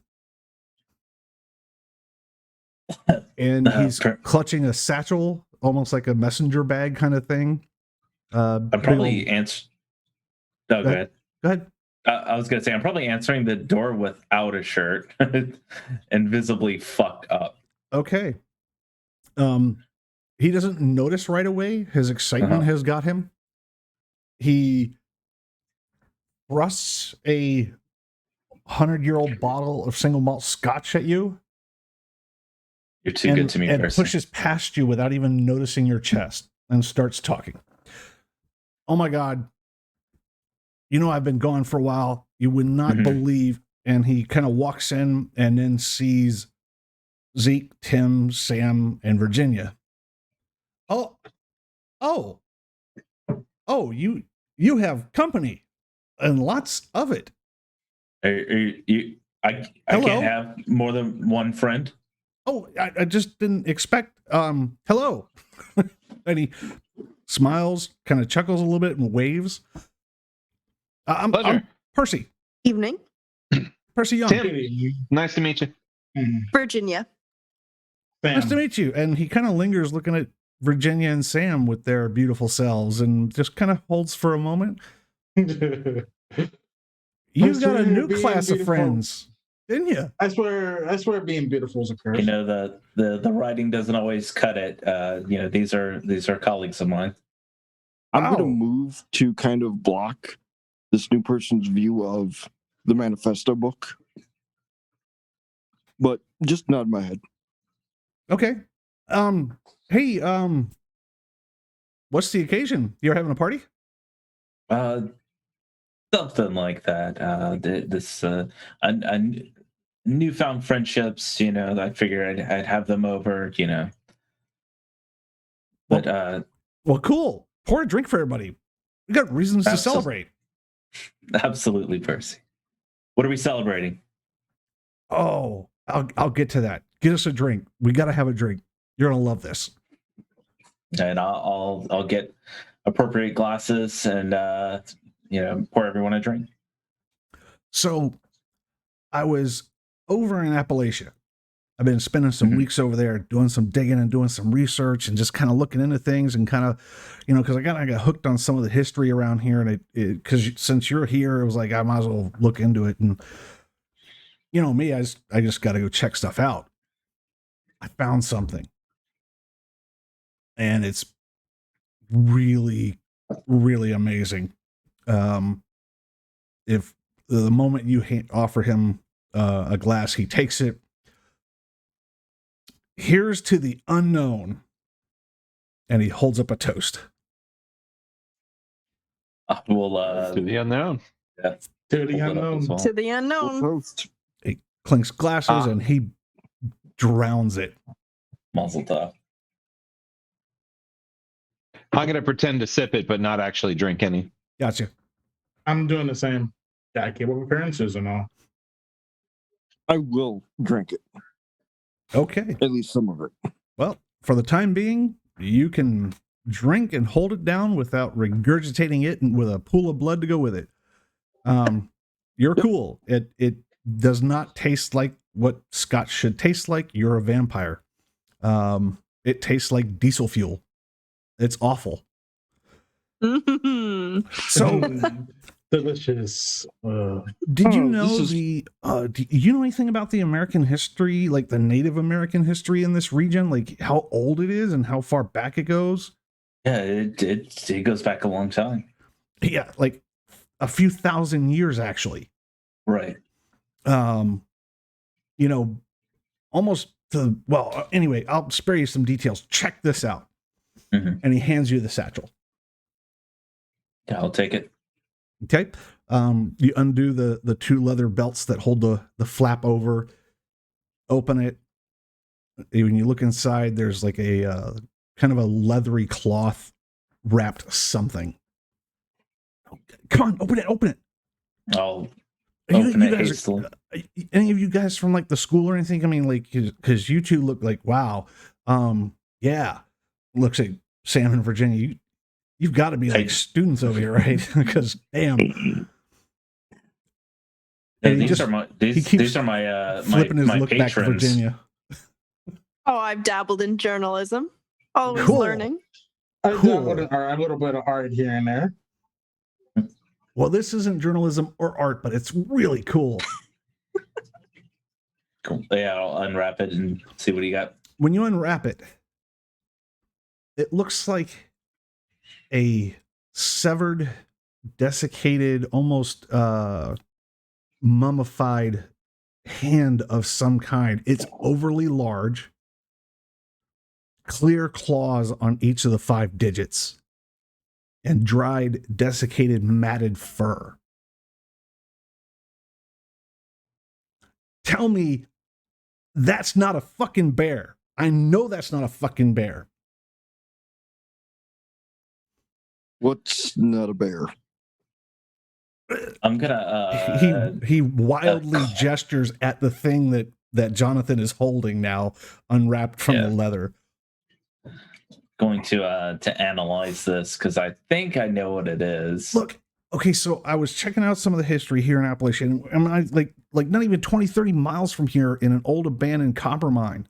I mean, literally just across the Shenandoah.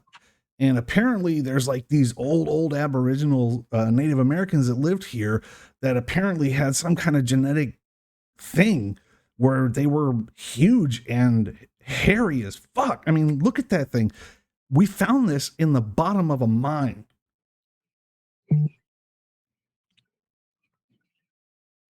That's Can I- interesting. It was Can I, in an iron analyze it? lockbox with a silver chain around it. The weirdest fucking thing. Hmm. How hard is it to put 2 and 2 together? I think you just did. Mhm.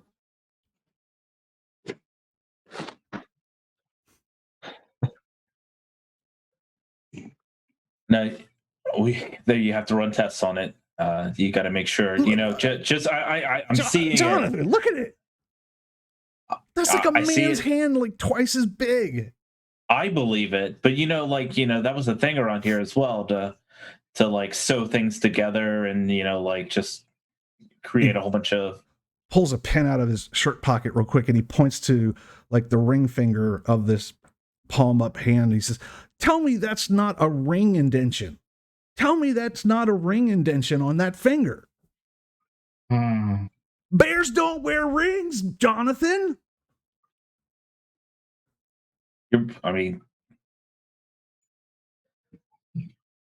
I'm excited for you. And he looks around at each of like, "Oh, come on, like, what the hell? This We're is the excited coolest thing for I've you. ever found. And I've been finding Hey. cool shit my whole life." That is pretty Sure. wild. Although I would suggest caution. You want to make sure you have studied that thoroughly before you announce any results. Oh, I've already sent a hair and tissue sample up to the college to find out what the hell. Like, we're gonna do some genetic tests on it, the whole thing. We're gonna date it. But dude, I knew you would want to see this. Absolutely. You mean this is something. This is a treat. I mean, How amazing is this? I don't even know what, and apparently it's all So are you over gonna be the in- region. Are you going to be in town for a while? Probably a week or two. I mean, I'm doing some study up there at Skyline Drive and up in Front Royal, so like it's just driving distance, 45 minutes, whatever. So yeah, I'm kind of like staying over here. I mean, you know, my place is open to you. Oh yeah, you look kind of crowded right now, but I mean, I got a hotel room over at the Holiday Inn. It's no big deal. I got you. I mean, I'm not really there anyway, except to like maybe shower once in a while. I've been digging through caves and climbing through trails but dude, I know some people. I do know some people that would like to see this. So you're absolutely right. So look, here's one of the reasons I came over, because like I've got to go check out some other leads that I've been told and been given. Mm-hmm. This thing happened. There's like some rumors going around in some of the communities up in the hills up there in the Shenandoah that there's like some of this whatever person's descendants still living in the area. That is incredible. It's incredible. I would probably not. Jesus, that's incredible. Interact with them right away just before you have all the information. No, I've got to do some serious research. But look, so I know some people, and I know you like. And he glances over at some of your lab setup. Look, I know things, and so look. Here's what I'm gonna do. Promise me it'll be okay. Promise me it'll be okay. Seriously. I mean, please. I don't have another one. Percy, I promise. So I thought I would leave this with you for like a couple of days at most. Because like, but you're like the only person I trust with something like this. Because like everybody else I know would fucking just rob me blind. And he looks at your friends really quick, steal shit from me and call me a quack. Looks back at you. I need to know more. I'm already gonna put it in a safe. Oh, awesome! You're like the only person in this entire state I even know and even trust. So, yeah, that's amazing. I've been geeking out for like 24 hours trying to get over here to show you this. Why would you? I mean, the scotch is good, but I'm gonna like give him a bottle of champagne. I was like, go crazy. Just put that in your hotel room. Oh, sure. Thanks, man. No problem. You realize it's like very old. he pauses to look at it. Wow. Where'd you get this? He kind of holds it up to show you as if you didn't know. I find things. So, and he keeps looking back at Virginia. He does a double take when he looks at Zeke and has a flash of almost recognition on his face. And he kind of stops almost dead in his tracks and looks back at you, back to Jonathan, back to Zeke, back to Jonathan. He looks like he wants to ask something, but he totally holds it back. But you can see it on his face that there's some kind of recognition there, and he's like desperate to talk to you about it. So yeah, cool friends. Where did he starts to stumble as he's looking back and forth from Zeke to Jonathan, trying to find something to fill the void of conversation as you all are being very quiet. Something you want to ask? Not to put you on the spot, but he looks again at Zeke. Maybe he turns to Zeke. Don't I know you? And I'll look at familiar. Zeke and I'll be like, don't fuck this up. I'm willing the blood between the bond. I was going to say, if I can, I just want to, if I can like telepathically send him a thought between the blood bond. Ah, no, not at all. Just sure. One of those faces, I think. Maybe you're right. I've been like super jazzed and excited about this. Like, and Jonathan here is like, one of the few people I ever talked to about this stuff. And it's just like, and he looks at Zeke again. You said you've been out in the woods for a while. It might be just one of those faces, you know? Yeah, no, Gets no, that a lot. no. You know, it'll come to me. I know it will. I know it will. What'd you say your name was? I didn't. Kind of looks back and then pauses a minute, looks at Jonathan like, He's rude. I'm sorry. I am Mr. W. Sometimes we like to call him Fido. Mr. W. Okay. Okay. Yeah, is the Fido. If you really want Yes. to mean he does answer the Fido. That's just my opinion. So yeah, cool. You guys are strange, but cool. Jonathan, dude, look after that for me, please. For the love of all things holy, take. You know, be careful with that. I don't want to lose that, and I have nowhere that I can put it. And as soon as I get the results back from the labs and stuff, I will absolutely be by to share that information with you, because this is just too. This is too much. I can't like not follow this up. Absolutely. So, yeah. I mean, do you have any questions? I mean, Yeah, I have tons of questions. look, I'm being rude. I'm sorry. I didn't know you had company. Look, I'm at the Holiday Inn. I'm in room 210. You can call up there. You can get me. It's the one over there by Route 66 on Balls Ford Road. It's, you know, right near the highway. Yeah, you can get me there or leave a message. If I don't answer it, I'm probably back up in the hills, and I'll get it in a day or two. Got you. Yeah, I'll call you soon, and I'll probably look at this thing myself. Just pure interest. Absolutely, man. Do your thing on it. I'd love to hear what you come up with. That'd be cool. He keeps looking back at Virginia. I'm smiling at him. Do you want a picture? Full charm. So I nod and smile, give him the full charm treatment myself. He returns the smile and goes, "Well, I mean, you heard. I'm in 210 at the Holiday Inn, and I got a great bottle of champagne." I'll keep that He in stumbles mind. a moment as he talks and realizes that he's embarrassing himself. You know what? I gotta go, Jonathan. Please let me know what you. And he just kicks the biggest grin as he like turns to go back to the door. Okay. Yeah, I'll let him go, and I'm just like, He Well, that was stops fun. at the door, mhm. turns, and finally notices that you're shirtless and fucked up. Yeah. That whole time, he didn't notice it once. Jesus Christ, Jonathan! We'll talk about What it the later. fuck I happened? tried to do one of your things. I got too close to a project, and you know, like they're you know how like sites can be dangerous. Wow, are you okay?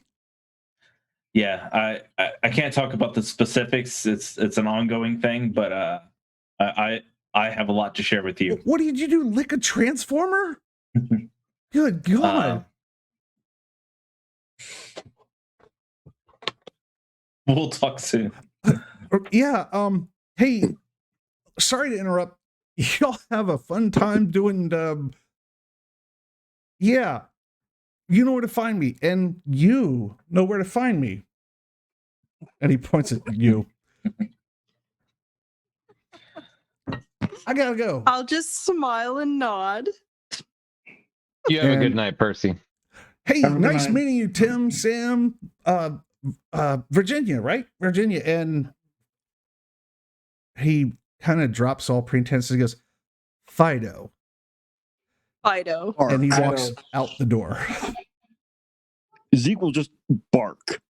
Oh my God. Not like the word bark, not actual barking. Bark. Okay. So he leaves, closes the door behind him. I'm giving it a few Cute minutes. friend you got there, Mr. Keats. Yes. He is actually one of the closest things I have to a friend, and I'm hoping that showing you this vulnerability of mine won't come back to harm me like it has, my life. Well, you'll be fine. We're not going to say anything. I promise not to take him up on his offer and make a snack of him. We can do half of that. Annabelle materializes out of the corner. And that goes double for you.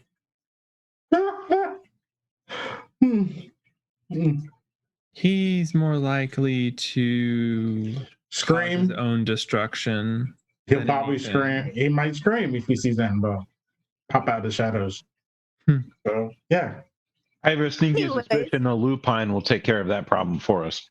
Mm. I think we need to get back to what we came here for, and that is Mr. Keith's Our thoughts problem. on. Yes. You want the bad news or the worst news? All of it. Yes. Everything, please. So, when do we die? Well, any day now. It's a short walk into an even shorter sunbeam, Mr. White. Some of it was ancient Sumerian. The glyphs. Some of it was something else. On the tip of my tongue, I just can't think of it right now. But it's a clear warning. What does the Oh. warning say? Exactly.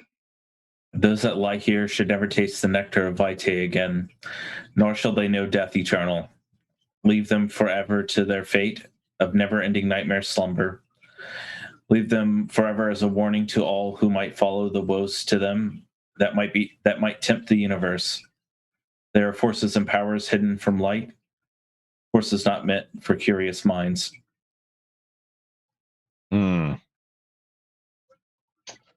Interesting. So how do we get them out of there? Well, that wasn't in there. However, it says that they shouldn't be. Well, Fiona's up and about. Is that cause for Yes. concern then? well, maybe this is a ritual. Maybe all of them have to be awake in order to enact this ritual. It kind of looked like there was a clock. There were two missing. Doesn't look good in any form. No, it don't. So are you saying we should leave whatever kindred are down there? If I you were to read the warning label. Yeah, that's not really an option for us. Yeah, I say fuck warning labels. No, you said there was a. As Jonathan looks at his chest and arms. Yeah. No, you said there Oh, was we're a. not gonna touch it. We've Exactly. learned that's a no-no. Twice now. Even. No, you said there was a ward upon this place. My best guess is that there is a ward.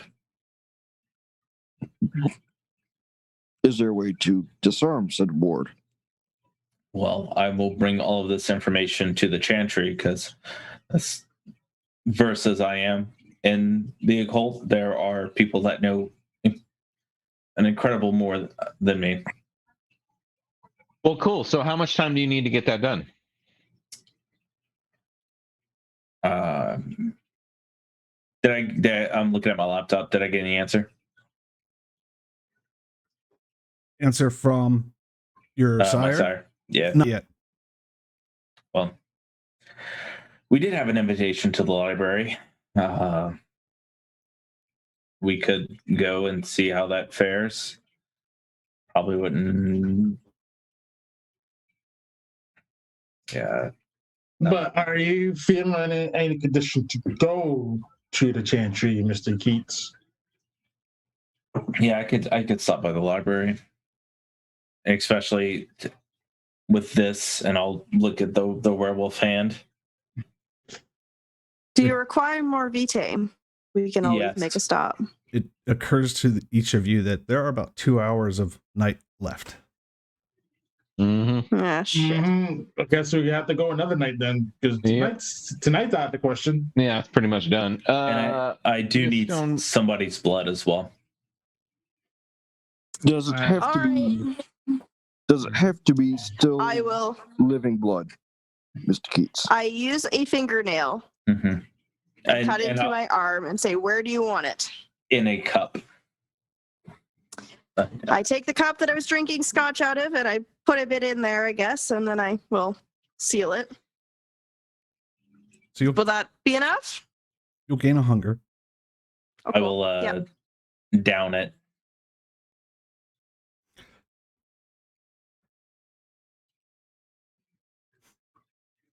Virginia, Do you Cool require a beans. finger? there is the option in your mind, Mm-hmm. as your beast says, the lower life form drinking our vitae should pay a price.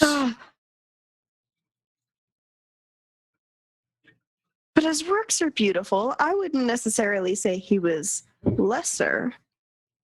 I think there's He's- potential. Maybe. Missed opportunity, I think.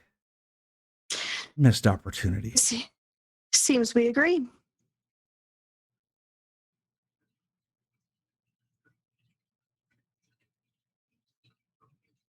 Cool. And then I will say we should all go to the library then. We're not gonna have time for that. We're not even gonna make it up to the door. We Halfway down don't the have street. time. Miss Stone, You do. might I join you for some respite? Absolutely. Excellent. I know the way. Good evening, everyone. And I'm gonna leave and head to my car. And We'll say bail. I have a pretty spacious haven. I don't need to sleep in the part that is protected from the daylight. Well, if anyone else is departing towards Shea Stone, then I am departing now. Yeah. Can I follow in my car, Virginia, if you don't mind? Did you? You You rode rode with with her. me. So yeah. Yeah, yeah. You my, can go. my car is at the Haven Club. Is what I'm saying. Oh, you'd like me to drop you off there? Yep. Yeah, drop me off there, and I'll just follow my Easy car. enough. Thank Annabelle you. and Zeke, what are you doing? We can pick up your car tomorrow. Let's just go. Fine. I'll just look to Annabelle. Staying, leaving. We're going to depart, Mr. White. We have our own matters to attend to. Yes, miss. I'm going to take a bit of notepad, some that I've been drawing on, and I'm going to write a number down and I'll hand it to Annabelle. I don't think you have my current burner phone number, so Here you are. Will take the piece of paper and just kind of stick it into her clothing somewhere. Just kind of disappears. and Mr. Keats, it appears that you do not usually use a cellular device, so here's my email. Thank you. Mm-hmm. All right, so Tim, Virginia, and Sam hustle off at the SUV, drop Sam off to get his car, and then No, I'm correction. We're just go pick it up my car tomorrow. We're just going. okay. We're just going. So the three of you end my up car was sitting there. I'm like, at Virginia's home. Camp up for the evening, unless you guys plan on having any conversation. I'm away going to from the drink a rest. couple bottles of wine Roger that. because I'm going to need it. Annabelle and Zeke, likewise, you guys head out, and are you going back to the flop house or what? Yes, I was planning on going back to the flop house. Okay. Perfect. You guys have any conversation? Or is it I just don't think you like being told no any more than I do, Mr. Toon, in regards to rescuing our friends. Yeah, I don't either. Yeah. No, it's not exactly in our vocabulary, is it? No, especially How do you considering feel my about going back to fire the is in chantry? there. Not positively. Not without Mr. Costa. Yeah. No. I think he has some things to answer for, but Yeah. to be I addressed. agree. Yep, I agree on that. Well, in any case, problem for another night. Of course. Annabelle and Zeke. And with that, I'm going to go. Yeah. I'm gonna grab my same room from the last time. I'm just gonna Yes. grab a room and just sleep for the night. Do of you have any Yes. conversation? Yes. Yes. Go ahead. Are you okay? I am perfectly fine, Mr. White. Are you okay? No. What seems to be the matter? That place. It draws the darkness in. I don't like the darkness. Then you have an unfortunate life, Mr. White. We live in the darkness. We are that darkness.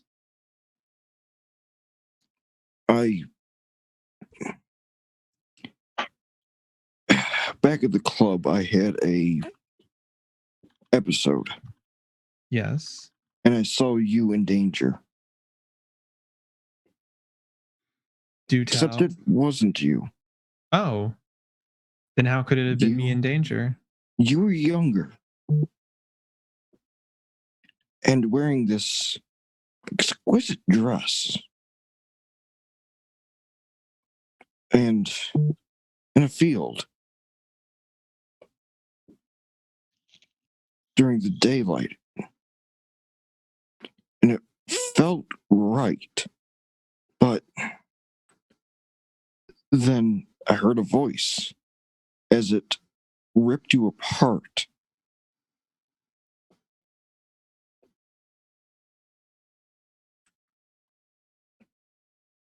Damien's voice. Ah. Damien. What?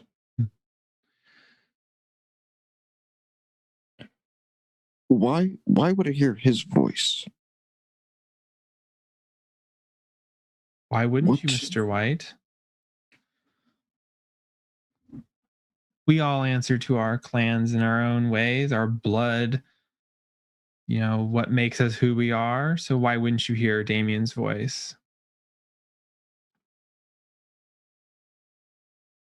Well, you answered to him directly. From time to time. It's almost like you're connected by fate, or so it seems.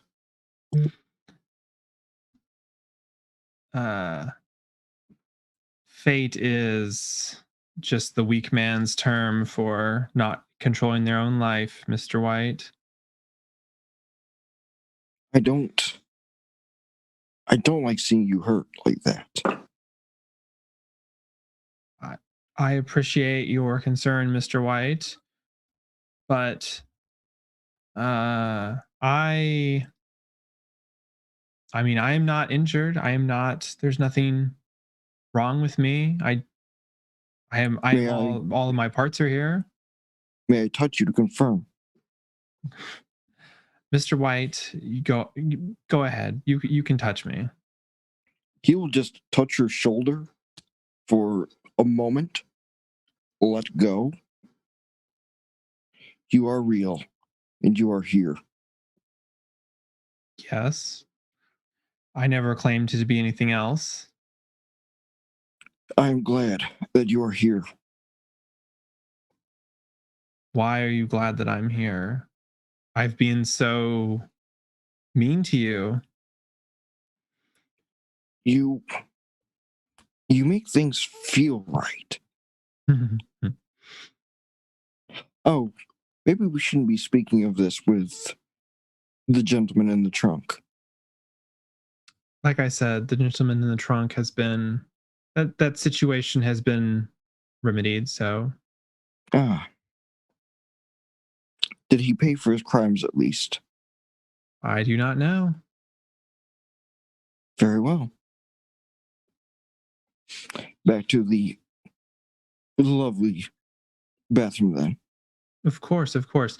Though I do have to remind you that you've decided to take our dear neighbor under your wing, so you best not forget about him either in the coming nights. He will be tomorrow evening's snack, and he will be fed. Yes. Excellent. That is, of course, what you command.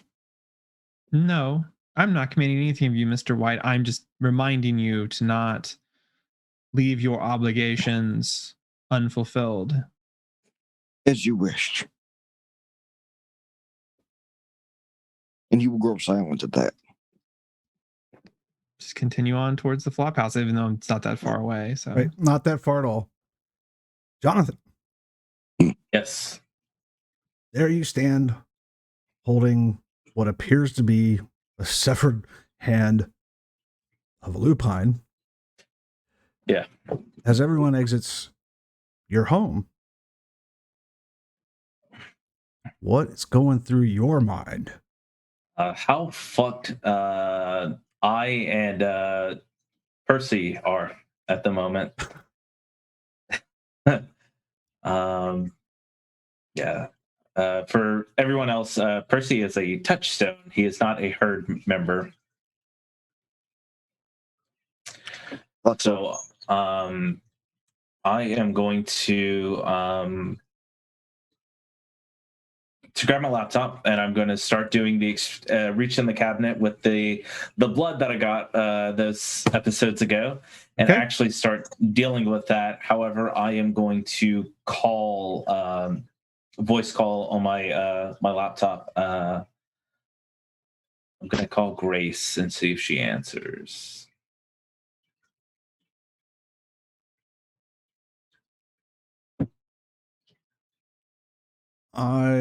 Who is Grace? My Because I don't see her on our list. Oh. she is above me. Yeah. Okay, so as it's ringing, there's a single knock at the door. Just one. Light. I will go and answer it. Okay. You answer the door. There stands Penelope. Hold on one second. I will go up and close the laptop, like close the door in her face, go up, close the laptop, and then come back. And well, I'm sorry. While I'm up, like turn the burners and everything off, and from my lab, and then come down and then answer the door. She has a quizzical look on her face. I didn't want to burn down the house. I'm sure you have your reasons. Mind if I come in? Is that really a question, or are you just coming in? I'm being polite. Here, I'll usher her in. She walks in. She looks around. She sees the multiple glasses of finished, unfinished scotch, open bottle. Are you still holding the hand? Yes. She raises one eyebrow. You said we needed to talk. I think that was an understatement. Yeah, things are irreversibly fucked. She looks you over, looks at your burns and marks. Mm-hmm. Doesn't say anything about it, but takes notice. Yeah, I'll let her, I'll just bring her in and then start telling her what I know.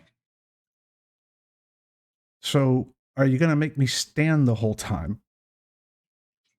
No, here's a seat. Here's a. Would you like a drink? Oh, no, I'm quite okay. Looks like you had quite the party. Well, do you know a Annabelle, a Sam Smith, a Tim Toon, a Virginia Stone, and a Dumpster Fire? I'm sorry, an Ezekiel White? I know the names. Mm-hmm. They've been whispered in corners. Do you know that my fate is bound to theirs from the prince, I've heard that. and that I he was will, curious as to how that came about. yeah. Apparently, they were very loose with information, and I was brought to a secret meeting. Oh? A secret meeting. Yeah, secret meeting. The sheriff was there. The prince was there. The Justicar was there. Just a car? There's a Justicar here. I don't know anything about a just a car. Yeah. Perhaps you're mistaken. I No. think you mean the Archon? Oh, yeah. Yeah, because if there was a just a car here, you would not be seeing me. We would be gone. Mhm. That's it. Archon. Yeah, that one. Interesting character, he. So, I don't like him. This secret meeting, what was it about?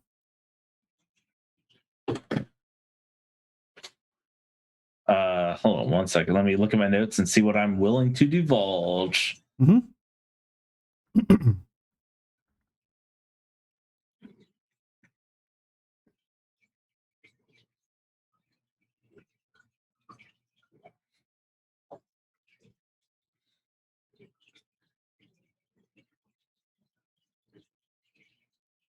There's Miss Lupo there as well. Not surprised. She's gets around quite well. You may want to befriend her. She is extremely well informed.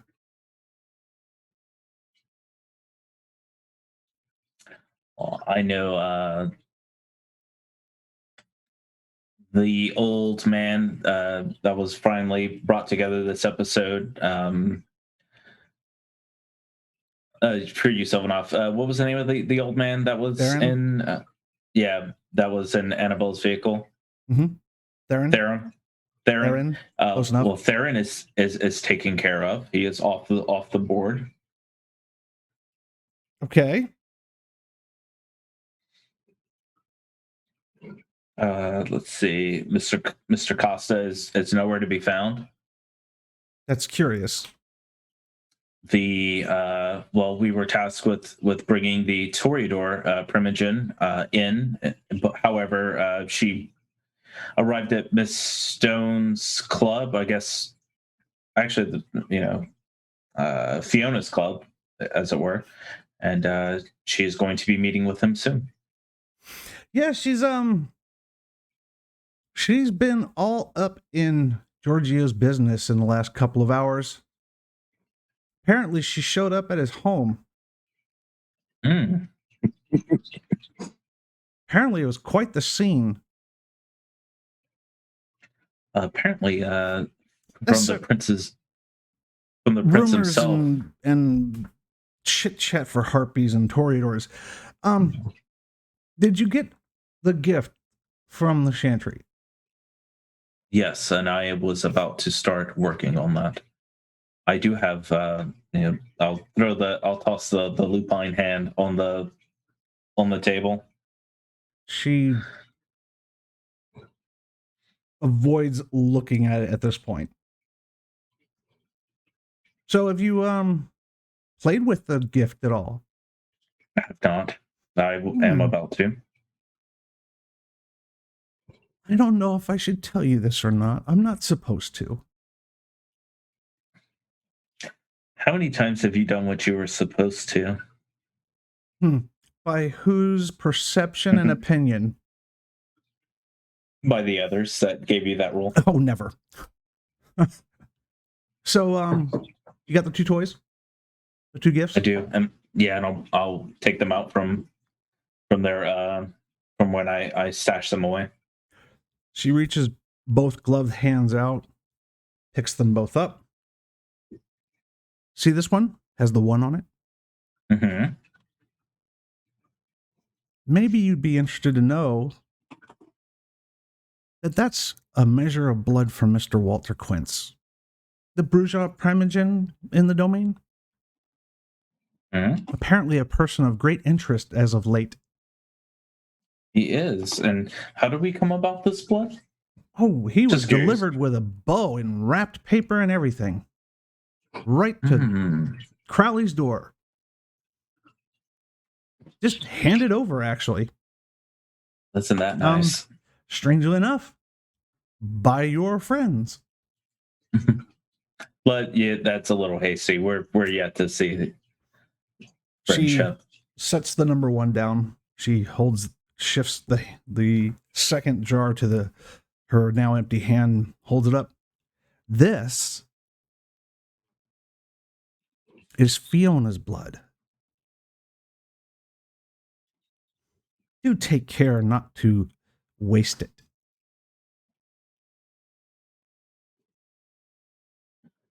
Was there anything specifically that I'm testing this for?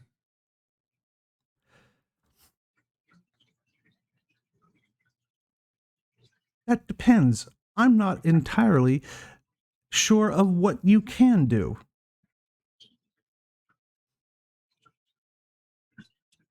Well, I can replicate abilities. If I get a little ash or a little, forbidden substances, I can work with that. I can perhaps conjure things from there. Interesting. What else can you do? I know we haven't taught you much, but what have you learned on your own? I can make concoctions that also mimic the abilities of other kindred that other people can consume. Excellent. That's actually very good to hear. I have another present for you before I have to leave. She opens her purse and pulls out another jar with the number 3 on it. We have 3. Are you even the least bit curious? Oh, I'm very curious. And we have 3? You have 3 jars. That's what you have. What we have is inconsequential. Who's this third candidate, this third donor? What's it worth for you to know, my dear Jonathan? Well, this would let me do my job a lot easier, and also we can trade. The what Miller sent me as a fuck you, you can't do this. No, what did Mr. Miller send you? He sent me a bunch of Sumerian and other ancient texts that probably thought I couldn't crack it, but I did. Oh, what did you discover? Oh, this is where we trade the information. Oh, so you are learning our ways. Yeah, unfortunately. You are clever. I knew you were clever. I only pretend to be dumb sometimes. You're going to provide me with what you know and what you learned and what you translated from everything that Mr. Miller has passed your direction, including anything else he sends you. And I'm going to leave this jar of Maria Giorgio's blood. Oh. You are going to concoct me something delicious. More specifically, both Maria and Fiona have a unique skill. A very unique skill, one very hard to come by. The prince throws it around from time to time. Maybe you've witnessed it. We call it majesty.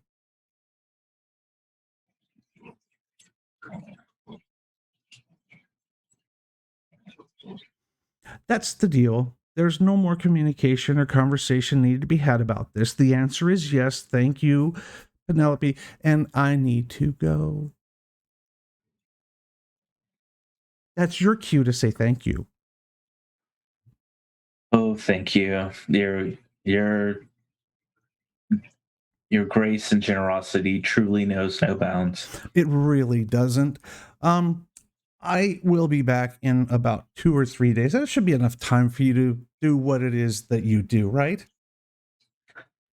I honestly don't know if I can make something that potent. Do your best. Don't waste our gifts. Absolutely. You have a great evening, Jonathan, and enjoy the sunrise. I, however, need to leave. She gets up, walks to the door unless you try and stop her. No, absolutely not. And then I'm like walking right behind her to immediately lock the doors, like every lock. All right. And she disappears. You probably have about another 20 or 30 minutes before the push of the sun takes over. Yeah, I will try to make that phone call one more time. It will go unanswered. Okay, that's fair. And that, ladies and gentlemen, is where we're going to pause our game for the evening. Many questions to be answered on next week. We were going a little then some to our viewers. We went a little low key this week, just for the sake of one of our members who is suffering a bit, and we were trying to not get him too murdered this evening. There will be plenty of fuckery and dumpster fire to come next week. We hope that you all will join us again next Saturday evening, same bat time, same bat station. Thank you all again for joining us.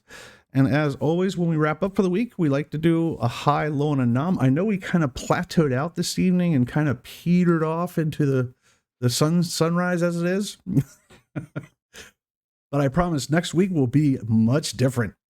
Please come back and join us. Hard. You got to have that lower key episode after the Diablerie episode. That's Yeah. right. Yeah. Considering needed to balance act here. It can't be Diablerie every Saturday. Right, and considering this is still that same evening, yes, exactly. it's probably a good thing that we brought it down a notch. Yeah, because now you actually have a sleep to chew things over and wake the next evening with all that fresh new knowledge. So let's go around and do a round of high, lows, and noms. And we will start with Mr. Sam Smith. Let's see. My low is seeing Mr. I have two lows. One is seeing Mr. Toon get thrown, and Mr. Keats get shocked and thrown back. My high is how Annabelle pretty much handled Mr. White, and my nom will have to go to Miss Annabelle this evening. Alrighty.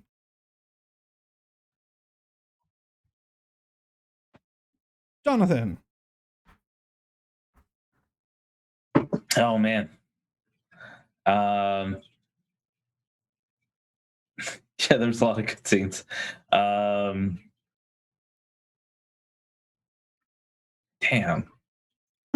It's either Tim or Virginia for me. Gonna go with Tim. Yeah, the consistent like role play throughout this episode was really good, and then also like what you were doing in the combat and just it was really interesting. The low for me, I felt like my parts just kind of drug out, so that's just it. And then Tim, you get my nom. Excellent. Annabelle.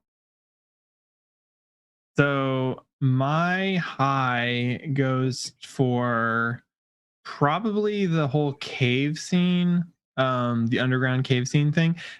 getting thrown on my ass in a second Vampire the Masquerade game is just perfect. And my low, shit. It's probably that Jonathan's going to lose a touchdown real soon, I think, because Percy sounds like he's hell-bent on getting nommed by somebody or something. My nom goes to Jonathan, though. I felt like he did an excellent job the whole way through. The cave scene, he did what I feel like is actually appropriate for his character, his stuff in his house, etc. So I think he did that very well. Excellent. Tim. We can't hear you, sir. You did.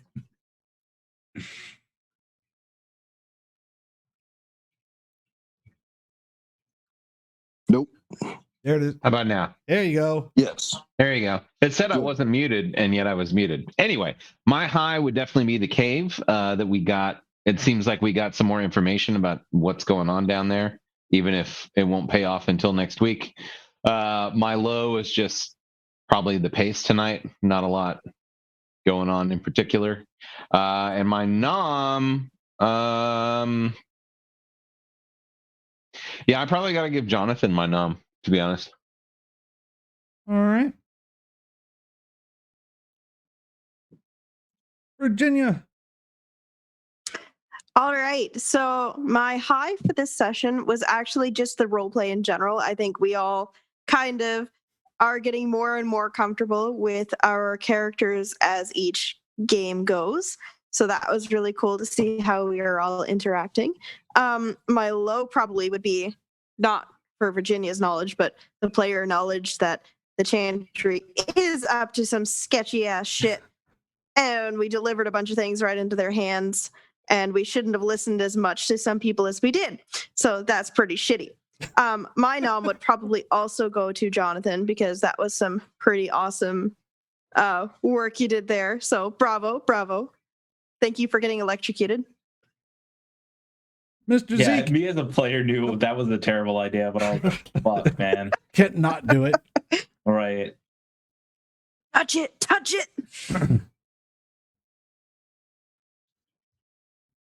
Zeke? Yep. Sorry. I just had to sit up. Oof. We're gonna go backwards here. Nomination, Mr. Gates. Beautiful. Absolute beautiful work. Low point. Probably the fact that we're all getting fucked. But It just of seems course, like a as tick players- box we're supposed to hit every week. Yeah. And right. we're hitting it every And not in the week, so fun yeah. way. Yeah. No. Yeah. We don't miss it. Got fucked. Check. No, Next.